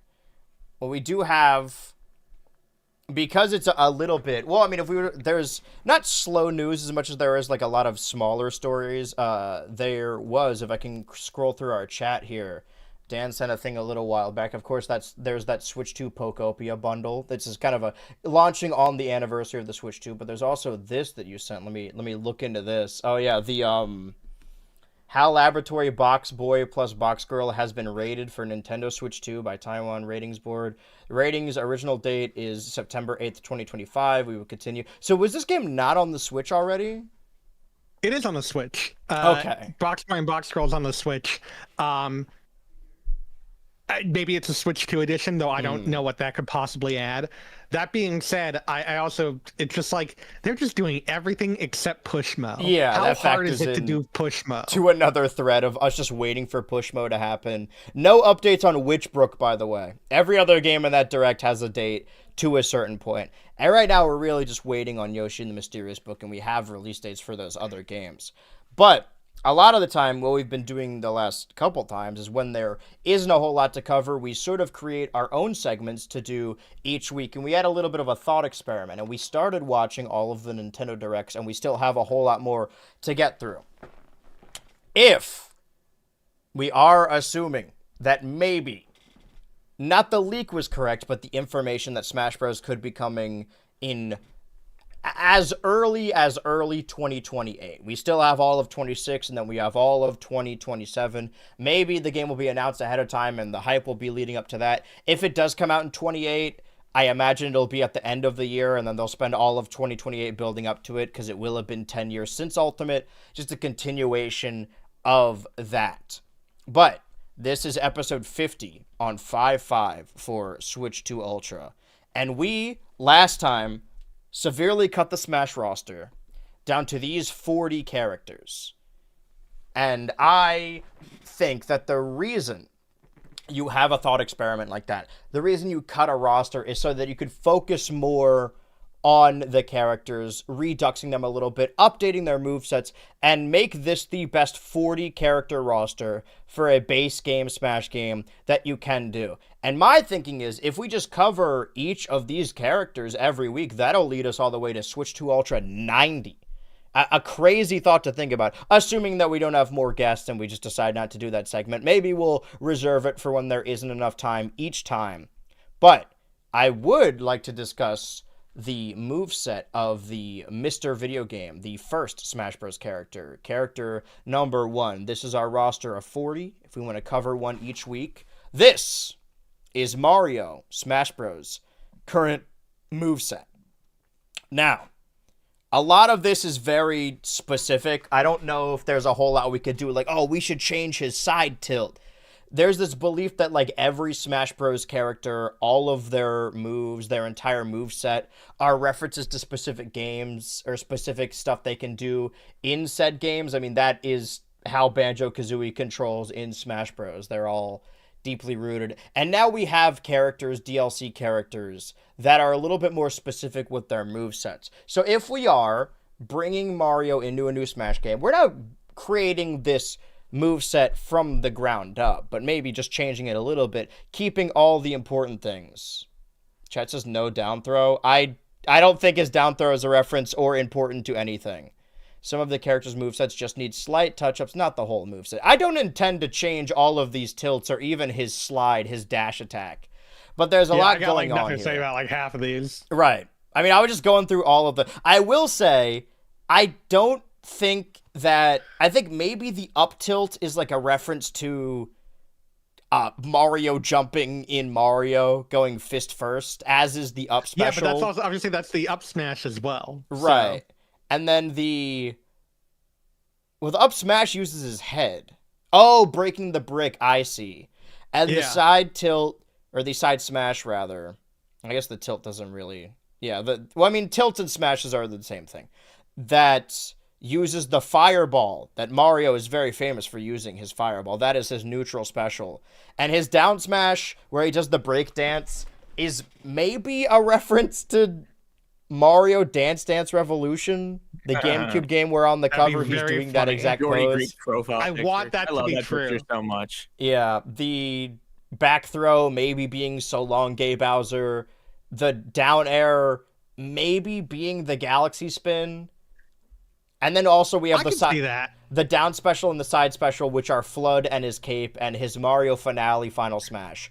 I don't think that you change his final smash. I mean, that would be the easiest, that would be the most palatable change, right? Like, people are always going to be mad about any change, but I guess I should just ask you guys outright, how would you change this moveset if you could? I'm surprised you didn't include taunts in this. Ooh, do you think you would have different taunts? Well, I'm just saying, like, how is there no Cappy taunt? You know? Okay, in my defense, I ran out of real estate very quickly. And there's only so many space I can have before the images no longer become legible. Because I was thinking, how do you incorporate Cappy into a moveset? But I'm like, well, just make him a taunt, and then just like, oh, we're not doing taunts. Never mind. Mm-hmm. Well, no. The other thing is you could have Cappy be the grab, maybe. Interesting. It's unorthodox, but it could work. Mm-hmm. Well, my thing is that we are viewing this as like, okay, there's a couple Cappy references in his moveset just because Odyssey came out too close to the development of Smash Ultimate, so they couldn't reference it as much as they wanted to. But I think that, like, enough time has passed now that, like, would Cappy even be a major aspect of his moveset? Probably not. That's why I kind of don't really like how much Smash fans sort of imply that like, I remember when Smash Ultimate was coming out, I heard some people complain that, they didn't really make Cappy part of his moveset, but it's like, do we really want, Mario, the current Mario Smash Bros. Character to be entirely indicative towards Odyssey? I don't know. I've never really liked that specifically. It's like, you know, there's Odyssey. There's also a lot of other games. There's Galaxy. There's. I don't disagree, but I'm so tired of the flood. Not in. If you do Cappy, it's like a side B, but like. I just think the flood was never good. I never liked how the flood worked. It's a fun mechanic, but like it's a reference to a GameCube game. It's a fun mechanic, but the thing is also like his side special is already sort of like a reflective move, and I think it works a lot better. Right. And the flood is just like pushing people away. That's great. Wow. Well, like the thing that people helpful. say about Mario as a character is like, oh, this is the basic character. You know, this is your tutorial character, basically. You know, his A button punches, his B button shoots a projectile, his up special goes literally up, all of his maneuvers go in the direction you're facing. But that isn't true with Flood. Flood is like, if we're talking about a beginner playing Smash Bros., when I was a kid, I didn't know how Flood worked. Like, I didn't know you had to charge it and then shoot it. You know, honestly, I don't even really like the cape that much, all things considered. I can forgive the cape because I like that it sort of reflects. But I don't think that like it's a big part of Mario as a character. It really isn't. Because like the cape itself doesn't really even work like that in Mario World. You know what I mean? Mm-hmm. Like honestly, I think out of the 4 special moves, the cape is my least favorite, at least conceptually and from an artistic point of view. I think Luigi and Mario used to have the same down B, which was the spin. Which people say is a reference to the spin from Mario World, but like I would like to make this down air a more like purposeful reference to Galaxy, unless we like switch the down special back to the Galaxy spin, or maybe the side B? I think it's a reference to Mario and Luigi Superstar Saga. How can we get a hammer in his moveset? Ooh, that's a good question. Because side B, charge side B. Up special's good. You know, you don't fix what's broken. I think that works. They do a charge side B, but they decide not to because it's too like indicative of Paper Mario. Yeah, that's what happens during the move is that they refuse to do it. You know what? Actually, I could live down a double jump for Mario. That's just the spinning Galaxy. I could work with that. Okay. Interesting. Yeah, but the other thing is now we have Rosalina. Well, is it like a screw attack where it does damage when you double jump? No, just him doing that. But the fact that they have Rosalina, I think she kind of does that, so I don't really think it's that necessary. I don't know. For some reason, like representing Mario in Smash Bros. Is kind of weird because that's the case with a lot of characters. But Mario, you really have so many gimmicks, so many like historic, you know, moves and you know, icons that you can choose from. That I don't know. It's really hard for him not to feel, you know, overly either pigeonholed or too vague, you know? I don't know. This is a spoiler for when we get to Luigi, but I think what will be really cool is, and I love Luigi's Mansion, like don't get me wrong. We're like months away from this. But here's what I'm saying is like, do the Luigi zone again as a final, but make it a wonder effect, and then it all circles back. That's kind of cool, actually. I like that. Like, it didn't make sense, but now it can make sense. This? I just looked up. That's one thing I kind of like about like Brawl's Final Smash is that they were a lot more mechanically interesting. It's like but they were also ridiculous. Like I fucking hate Donkey Kong. Like the negative zone was at least, you know, like ooh, this is different. This is like a unique thing that this changes the game. Something that I feel like isn't like tapped into is that the idea that Mario's neutral special shoots a fireball, which normally in the games he cannot do unless he has a fire flower. And we see it the way he fights in the movie, that he like very quickly cycles through different power-ups, that I think that could be a bigger part of his moveset that is, because it's only the fire flower. It's only really tapped into that. Maybe you could have a little design flourish. I know people really want the fire Mario. Cape is a power-up, technically. That's true. But I was just looking for a picture of the Mario Galaxy spin, and I came across this. What if the down air, which is also like a little down spin, becomes this? He like really quickly.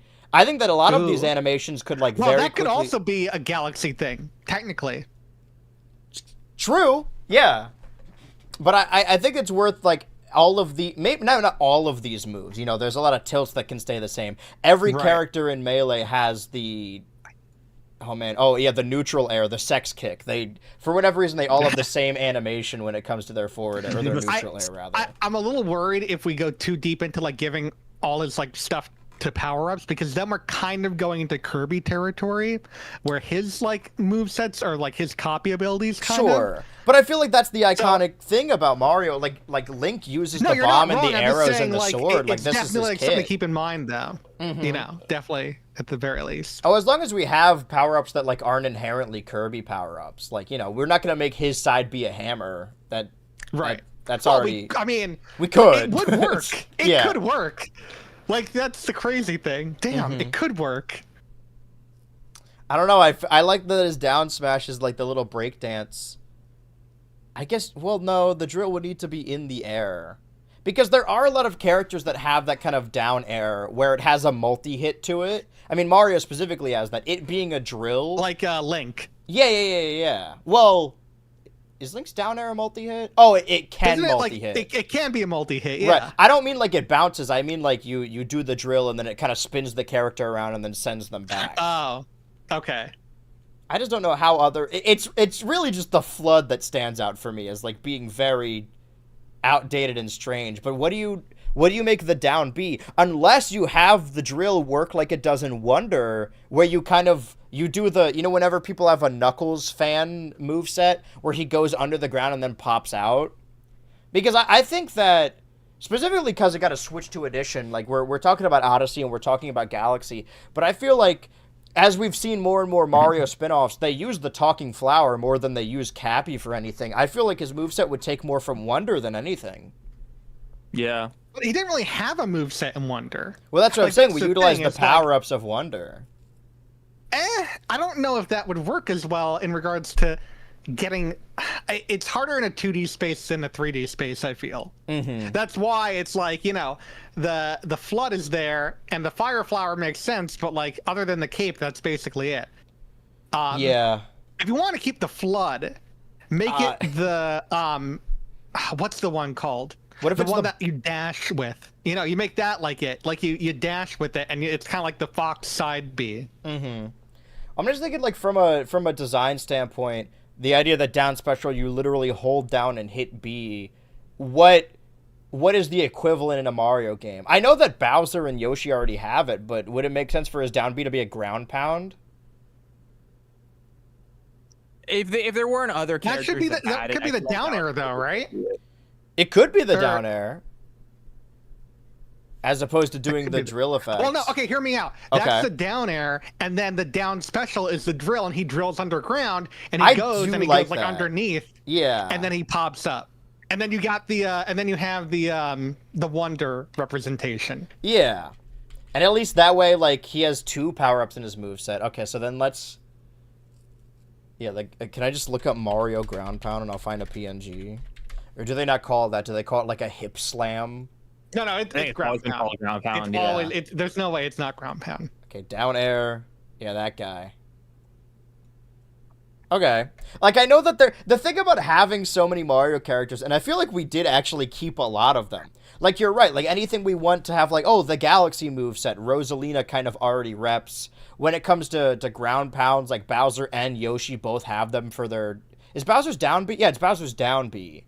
There are a lot of different Mario characters. We're trying to think of stuff that, like, specifically represents Mario, but in a lot of these I guess you would need to focus on the 3D outings, because in the 2D outings, like, Peach and Luigi and even Toad can do all of these moves.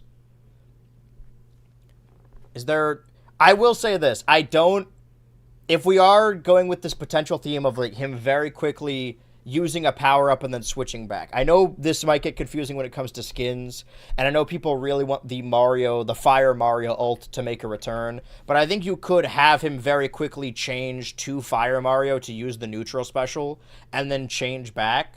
Like, not a stance change, but just have it built into the animation. Like how Cappy's eyes are kind of there for the up special. That, looking at his recent outings... And I know it's contained to one game, but the sheer fact that, like, it was used in the Smash Ballot teaser tutorial, and it was in the Mario movie, and now there's a whole, like, game mode based off of it. Does Cat Mario factor into this at all? Maybe a side... Could it be the Maybe a slide? side air smash, like a little claw swipe. I don't know. Forward air. Like because like in the I guess in Mario Maker's version of 3D World, it also happens in 3D World where you hit the B button and you're right, like you do the little claw thing, like how Incineroar's cross chop works. But does that because I'll say this, I love having Flood and Cape and forward air. That makes Mario fun to play. But are these three things specifically like a 2020 plus Mario? Do we replace the forward air? What is he even doing in the forward air? He's just punching with his hand? He punches downward. I will say, I think that's supposed to be like from Brawl. Like it's a reference to Brawl, that one cutscene, you know, the one? Yeah, but I think it works in reverse because that was already his forward air in Melee, so they just included it in the cutscene. So it's like keep it going. But I think we could make it we could make the forward air Cat Mario. The cat maybe. swipe. Okay, I do like this idea of him having just. We don't need to make him. Icon, though, we don't need to like for make him forward air. Yeah, we don't need to make him like Steve, where he like constantly has a bunch of inventory under his character. But just thank if God we're not doing. Yeah, Steve. if he just like switched, like he turned into Cat Mario just for that animation, I think that's a fun way to redevelop this character. Okay, this is a picture of Luigi. That's not Mario. If I put Cat Mario here, I'm sure I'll know what it means. Now that I'm looking at it, if we do want to factor in like potential, that's a lot of detail on this texture. Every follicle. Please, I just want to go home. I want to see my family. I need you to draw every single piece of fur on Mario's cat outfit. They did not need to go this hard with this soundtrack. Yeah, they did. It's their job. Their job to make good music. Well, do we, like, obviously the Fire Flower is the main thing in his kit. Do we need the side smash also referencing the Fire Flower? Because his side smash is he basically uses the flame in his hand and then hits someone point blank. Could we make that to a different power-up? But what would it be? It just sends them backwards. Right. So it would be something that they would just, like... It's basically just getting hit by something. Now this is bothering me, because now I don't know. A side smash. Yeah. What kind of power-ups I think we have to keep the neutral special as the fire thing, because here's the thing. Yeah, of course. It works with Mario and Luigi because it's a reference to the arcade game. Because the fireballs in the arcade game, the red ones were bouncing and the green ones were straight, and that's how it is in Smash as well. And I think that's a great thing to have. For the side smash, though... God, these are in alphabetical order. If Kirby did not have the hammer, I'd say make it the hammer. Well, we could... no, because that would negate the knockback. I could say we could make the side smash the cape, but then it would only be a hit. It wouldn't actually do... I'm looking through these right now, these power-ups. There's the drill. He grabs a keyboard and he hits him over the head with the keyboard. Mario teaches typing. Boom. What is the eagle statue? Oh, that's a power-up in Virtual Boy Wario He turns Land. into a superhero and then just, like, attacks him because Mario Titans. Yeah, he goes invincible. He uses the invincibility star. And then you can't hurt him. What about he uses the gold flower to turn everything gold? Just like New Super Mario Bros. 2. Yeah, there's a lot of hammers in here. That's the... okay, Ice Flower, Ice Skate, Bell... I mean, could it be the Tanuki tail? Ooh, that's a good one. I ain't even Because think that's about not that. really repped. I'm thinking of the exact render in my head when he's sticking his ass out. Yeah, exactly this. So he kind of has like... I know which one you're talking about. Yeah. Side smash, yeah. Oh, sorry. All your follicles that are... one. Yeah, of course. Oh, see, that one's not as detailed. Right. Well, it came years before. We got a horizontal that. Yeah, that being the side smash. I do like his moveset being changed to like kind of a jack of all trades, utilizing all of his power-ups. Well, would it be a full Tanuki suit, or would it just be the tail? Maybe just the tail. But wait, also the leaf is an item in the game, but I guess it doesn't have to be. Mario's new side beat can be him throwing an item box that gives him a random item or sometimes the opponent. I think that, like... I don't know if the item boxes should factor in, but I like the idea of his up special doing something. Neutral air is the same. Item box like in Mario Kart. Yeah, I don't want to factor in too much RNG with our Mario character, though. Luigi already has that on pat. Can we... I feel like this would make him too much not Mario and like a different Mario character. But as far as the slide goes, there are multiple different power-ups where he goes in like inside a shell. Like, you know, in New Super, when he has the blue shell and like crouches and it could have a quick animation where he turns into the shell and then gets out of it. But I guess that's Bowser's get-up attack. I feel like he shouldn't have too many or any Koopa shell-related moves because there is a Koopa on the roster. Yeah, although I will say we couldn't make his slide like the slide from Odyssey because sliding was a big deal in that, like the forward like air kind of thing. Like the dive? Like make it look like, yeah, like the dive kind of. Let's see. Because that could also be, well, I guess we have the Cat Mario already doing that. Okay, now I'm... That's true. Yeah, no, you're right. Never mind. Well, I was just thinking like, okay, we could, because my thought was, I think the slide should, I mean, the slide is on the ground. Like, it's not a jumping slide. So I thought, like, oh, maybe he could do the Mario 64 long jump, but that requires him to, like, leave the ground. So I think, like, him keeping... I mean, that's not a bad idea as long as he's, like, still on the ground. Right. But we're going to need to... I'm going to need to magic Or he could be rolling. this. He could roll. That's true! He does do the roll in Odyssey. This might be easier to find, actually. Okay. This is interesting. This is a... Okay. This is a visual aid from the Mario Wiki, just in case you didn't know how rolling works in this game. Those are the 3 stages of rolling. Go ahead and grab that, and then we can have... Bro ain't Samus. Calm down. Oh, yeah, that's, I think, what I was thinking of with the shell. Okay, so yeah, he does the little roll. I still, like... I mean, I don't want to change things solely for the sake of changing things. I think this is good, what we got. Obviously, like, his down tilt... What? Okay, so his down tilt just, like, kicks underneath him and spins everything around him. Can that be the galaxy spin? Would that work as a down tilt? Maybe not. If anything, I think that could be the up tilt, because we already have the up special as, like, the brick breaker. Right. But the... Well, the up... That could be the up air, because... Yeah, I would say that could be the up air, actually, yeah. Okay, let's get this Mario spin in here. See, I didn't think we were going to change the whole thing. I was like, all right, we could be conservative about this. Honestly, I went into this just thinking that, like, we would change either FLUDD or the cape. What you could do is you could just copy the down air and put it up of up air. Just be like, oh, that's it. Yeah. Oh, like change those? Galaxy. Well, this would have, like, the little... Like, a lot of these, the moves themselves aren't really changing, like, how much frame data and how much knockback they do. It's really just changing, like, the animations of a lot of these. Like, this back air doesn't come from anything, so, like, we can keep that. I mean, the only thing we're fundamentally changing is the grab and the down special. Mm-hmm. I have an idea... So out there, his new I would change the neutral air just for like the sake of changing it, because every character in Melee has this exact same neutral air animation. That is it. I think it's Kirby's neutral air where he just spins around in a circle.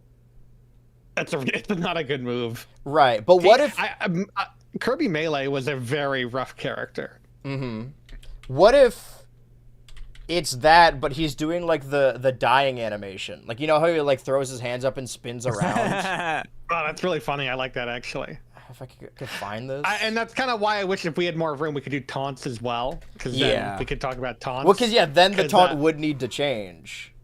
Yeah. Okay, if I miss... Did they still do the grow and shrink taunt? Or have they not done that in a while? They still do that? Okay. I keep forgetting. I'm fairly sure. Don't forget, because some of the taunts do damage. That's true. Like Luigi's taunt is like notoriously damage. This way he does. We are sort of making him Kirby, that he spins around and does the Mario death animation. I mean the down. Oh, but maybe no. Down smash is fine. Doing the DDR remix, fine, whatever. Up smash. I mean, that person earlier said like an item block. Maybe up smash like spawns a brick above him. The way that like... See, I think honestly that should just be with the up special. Like I just think add that to the up special. An item block like appears above him, and then he goes to hit it, and who's ever in the way gets hit by it. Exactly. Yeah. Okay, we can put a little item block over there. Because like, well, is Cappy staying in his up B? I mean, if he's in the grab, I don't think we need to have him in the up B. Right. And also, like, I mean, it would be weird to remove it because it's already not that big of a change anyway. Exactly. But they also don't necessarily need it. It does feel like a contingency prize a little bit. Like, see Mario, Cappy's in his moveset.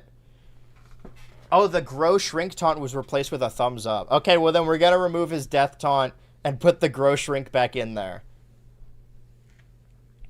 I missed that. That was his original taunt. Mm-hmm. Well, that's why people were upset that they cut the Fire Mario skin. So we have... Do we keep the cape as a side B? It's up to you guys. I'm good keeping it, but if you can think of anything better, I'm good to... I'm fine with the cape. Better. Okay, because I was thinking, like, maybe Cappy side B, like, you throw it out, and it's kind of got Simon range, and if it grabs something, it, like, hits it. But that could just be his grab. At that point. Yeah, that's kind of too Rosalina as well. Like, you're not controlling it independently, but... Yeah, the cape is fine. Do we keep the Mario finish Final Smash? Because it's iconic to Smash at this point, but is it iconic to Mario? That's a good point. I mean, I think we could probably keep... I mean, I'm just trying to think. Because as far, like, a lot of the Final Smashes are just like, oh, I've become this big other form I have. And spoilers for later, when we get to Bowser... I know that Bowser, Giga Bowser is an iconic Smash Bros. Character, but I foresee him becoming Fury Bowser for his final Smash. Oh my god, that would be amazing. So I don't think that, like, we need to do, oh, Mario's final Smash, he becomes the giant, like, Goku cat. Like, that's kind of circling back on it too much. Yeah, no, I agree. I think Fire Mario is fine with me. Mm-hmm. Honestly, I'd be more, I don't know, maybe Star, he has the Invincibility Star, or well, Mega I think, Mario. are we trying to keep Final Smashes dynamic? Because wasn't that the point in yeah, Smash? that's true. Well, if he does that, it's also too much like the Supersonic, where it just like quickly turns into something and then like runs back and forth really quickly.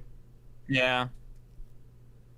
Because right now, well, yeah, I guess a lot of the Final Smashes are just like a specific animation now, and the Mario finish, I think is just what it's called, doesn't really do that. It kind of, Mario Finale.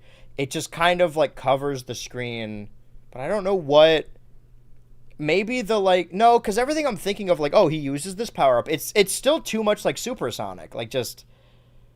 Unless he takes the Mega Mushroom. But I don't think that's been used in a game in a long while. No, I don't think a Mega Mushroom would work. Plus, if we're doing Fury Bowser, that's just basically the same as Goku Cat Mario anyway. Yeah. Well, it's more like the PD Piranha for Piranha Plant, where he just grows big and kind of like covers the whole stage. But that is another stance change. We wouldn't do that. Yeah, I guess we keep it. It's generic, but it's also like, you know, the first fight. It's his identity at this point. Yeah. Do we have any other changes for Mario, or is this a complete character for Super Smash Bros. Switch to Ultra? I think it's complete. All right. This was pretty intense, and I'm just thinking, like, damn, I'm gonna have like nothing to say for Ice Climbers. Like, yeah, that one might just what am I change supposed to say? Yeah. Well, like, cause I don't. Yeah, Mario's a pretty simplistic character. The issue with Mario specifically is because we kept in so many characters that rep the Mario series that it's a little difficult to be like, oh, this move represents 3D World or Bowser's Fury or Galaxy, because we technically have characters in the game still that can do all of those things. We'd had to look towards the games that came out between, because that's another thing of why a fully new Smash game doesn't bother me as much. I like when Smash games are sort of an amalgamation of the previous generation, and I want this next Smash, if it does have these 40 on the roster, to be a celebration of the Switch era. And sure, we had some Galaxy in there, but technically now Galaxy is a Switch game. We had a little bit of that. So this is our... Again, this is a thought experiment. This is not our final answer. Our new version of Mario in our new version of our Smash game. We only have 39 more characters to get there. Donkey Kong is going to be a fucking... That's going to be fun. That's going to be an entirely different thing. But I believe that's everything we wanted to cover. You guys have anything else you'd like to say before we jump into our weekly Nintendo Direct. Nothing from my end. No, I think we covered everything. good. Yeah. Interesting. Okay, well, ignore that. Ignore it again. Hold on. We got everything. And now we have another. The last Direct was 6 minutes. This Direct is 30 minutes long, and it is December 5th, 30 minutes of new Super Mario Bros. 2, baby. The Wii U has been out for a month now. Surely they can't only talk about 3DS games. Add Greninja now. Yeah, people were upset that we cut characters. Listen, man, when you make your podcast and you talk about cutting the Smash roster, you can keep Greninja if you want. It's been a little more than 2 weeks. Yo, look what's in the background. In the Americas. It's Peak. And the response from fans It's Buckenberry or Alpenglow or whatever. Which one? Alagold. It's Alagold. Big All of the fan. communication and sharing that's taking place in Miiverse. Images we gotta see remember of for people Peach's lining up in moveset front of to stores. have each It's Peach been skin have a incredible different to colored watch Toad and because tremendously we've graphic. lost Oh, Blue God. Toad when we cut Daisy. I was in New York for the launch event. I also held at the Nintendo remember World Store and had the Fucking, we chance gotta to keep interact in mind with some of Princess your Peach directors Showtime, see and I Yeah. I have excited soured people on are that about game the so much over the new years. experiences it offers. Yeah. I do not. I Like did that play the game. whole thing. I Moments from can't that remember. night I have to was look seeing into all her of the different news transformations. congregating in Because yeah, she Rockefeller would Center. definitely have like the sword and the One ribbon and the actually star and followed me stuff. home. Yeah. Actually, I think he looks kind of like me. Okay. Who do you think's in there? More than 400 days have passed. I mean, that's between just Reggie. E3 2011, when we first introduced Wii U. And our Nice. launch. Oh, damn, Okay. they're Wii finally U mentioned. talking Wii U about it. mentioned. It's been a very busy and exciting time at Nintendo, and we truly appreciate the ongoing support of our fans. And on behalf of the entire Nintendo of America family, thank you.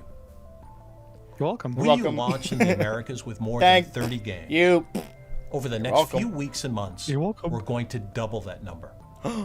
We're excited about the Double list the of amount of Wii games that Us? are coming in the first part of 2013, and look forward to sharing some details How about was your those guys' titles 2013? today.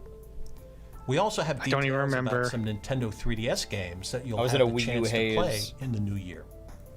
We've got a lot to cover today, so let's get started. Oh, is that? Are they doing Zombie U? Is that why it's The LEGO rated M? gaming franchise has a long and storied There's a history on Batman. Nintendo platforms. Those were the only like Wii dating U all the way games. back to the Nintendo 64 and Game Boy days.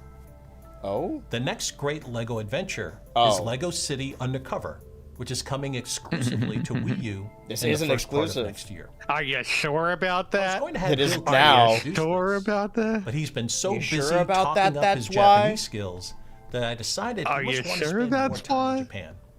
So that's where I've 2013 was sent spent watching Breaking Bad. him. I It'll didn't be get a it while until way before he comes later. back. So I to ain't get into it at all. introduce this I game also and get genuinely this Nintendo should Direct check it up out. and I running, also let's genuinely welcome don't in remember a familiar 2013. face. I know. I wasn't I know, watching I have to TV check or it out. wrestling or like. I guess I was just really into Mr. the Iwata? Wii U and Or should I say, YouTube.com. Lego Iwata? Lego Iwata. Whoa! Whoa! Shit. Holy fuck. Is that I am real? very happy that Is- today can I unlock him can in Turn on the the game? TV. It doesn't matter what channel. As Lego Iwata. They revived Today, Iwata we as a will bring Lego. exciting They put him in Lego Water, Fortnite. watch out! There's a bomb! Oh. Oh, okay. I guess we're good. Hey everyone, this And is we Eric from never Nintendo's saw Lego Treehouse, and I'm here Iwata to talk again. to you today about some upcoming guy's a games for Treehouse. Wii U, starting with Lego City Undercover. All right. There she is. This is actually a good game. In Lego Just City not a Undercover, good Wii U you play game. as hero Is cop Iwata Chase the only? McCain, who has been Oh, are called we back gonna have to Lego mute City by this? the mayor to Ah, go after whatever. his I'm old walking nemesis, outside. Rex Not if Fury. we're loud The enough. chief of police is furious. All right, to it's learn already the mayor gone. is gone Whatever- over his whatever head was playing and is put now Chase gone. on the case. I was But gonna with say, is crime Iwata once the again only running white rampant guy? in But I Lego guess he's City, not white. Chase must go undercover to infiltrate Rex's organization. Because that's the thing to bring about it the down Lego from the games inside. is that To when do so, the Chase will rely on a number Lego of disguises Star Wars that game, each the offer first one unique came out, abilities that will was help the you first solve puzzles and access property new to areas have of like the the city. flesh-colored As a Legos. Because construction the worker, actual Star Wars firefighter, Lego robber, and sets more, have Chase will the to have go the yellow above and skin beyond Legos. the Call of Duty, even if it And means nowadays, cracking like safes Legos or barely rescuing even look like kittens. Legos. But using a disguise is something. back in my Exactly. day, They don't look The like Wii U gamepad Legos. controller Yeah. becomes Chase's in-game police communicator. What happened to Legos It when I acts was as in your prison? map of I Lego don't mind. City, I just want to know what allowing you to happened. set GPS-like Who waypoints, knows? and also receive police dispatches to provide new information and updates on the progress Did they of your retool this for other releases But of the game, or possibly do you the just coolest not? feature You could probably just is the open the high-tech map in scanning the function, pause screen. which allows you to I scan don't for remember. I just criminals remember that and this scour the game city had for hidden items horrendous like load vehicle times. tokens Like, Great. or the new I think super 2 boots. minutes for a With load over time, which 100 is different nuts. vehicles in the Rough. game,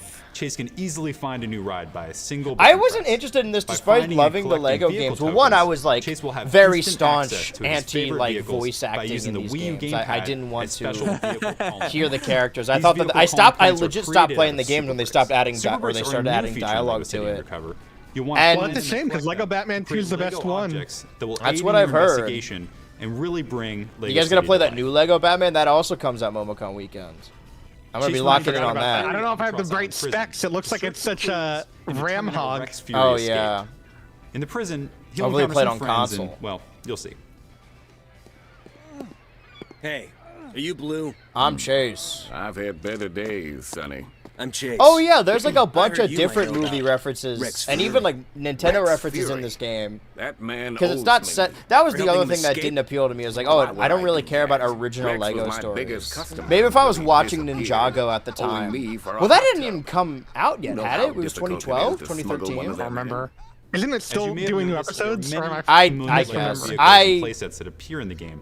I did As an not care additional much for bonus, action cartoons. Lego will be introducing a new playset to the Lego City And I kind of franchise. still You gotta watch don't. High-speed You gotta at least watch Along with Batman Chase the Brave and the McCain Bold. That minifigure, shit is multiple I like. vehicles to Here's build. the thing: is that There's like a I special think that unlock sometimes code like, oh, on the maybe I just police don't like any SUV's action license cartoons. plate People that think I once don't like entered in Lego City anime, Undercover but for the most part, will give people you only access recommend to me those Shonen, special and that's just vehicles an action and bonus cartoon. missions But I within the game. really loved Lego the City Jack Undercover Quaid My will be Adventure with available in early Superman, 2013. and I'm stoked That's a that good it's next coming up is back for a Pikmin new 3, season. which is a game But we I really don't haven't feel the talked same about about the since Mr. Amazon Miyamoto Batman announced it series, back in and E3 sorry 2012. Amazon, I also don't Since feel the same way original about Pikmin was Invincible. released back on Nintendo What Wii, about the Pikmin what about series has always been known for its should watch realistic Ranma? You'd But like with that. the HD visuals Ranma of Pikmin half? 3 on Wii U, Yeah. Pikmin I and watched other that for creatures look the even more Robot Chicken detailed and video alive in action. because Oh, you they did. You're right. I yeah forgot. because You there said was a no. reference to Did that. you watch the new one or just the old one? I Prepared think just some the old images one. showing the latest in Okay, development the new one's visuals. pretty good.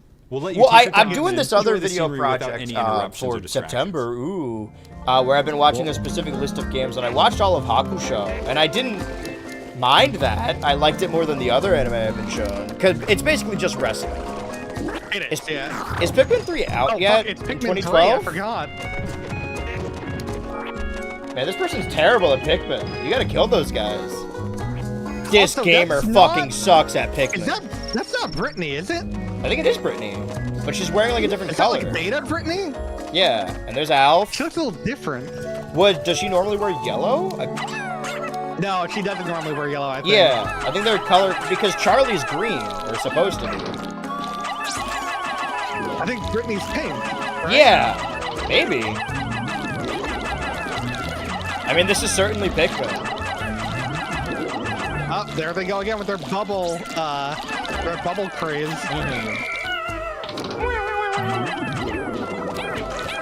This guy sucks at They're just Pikmin. showing on-screen death. Yeah, these guys suck at Pikmin. What the hell is happening? There's Alf again.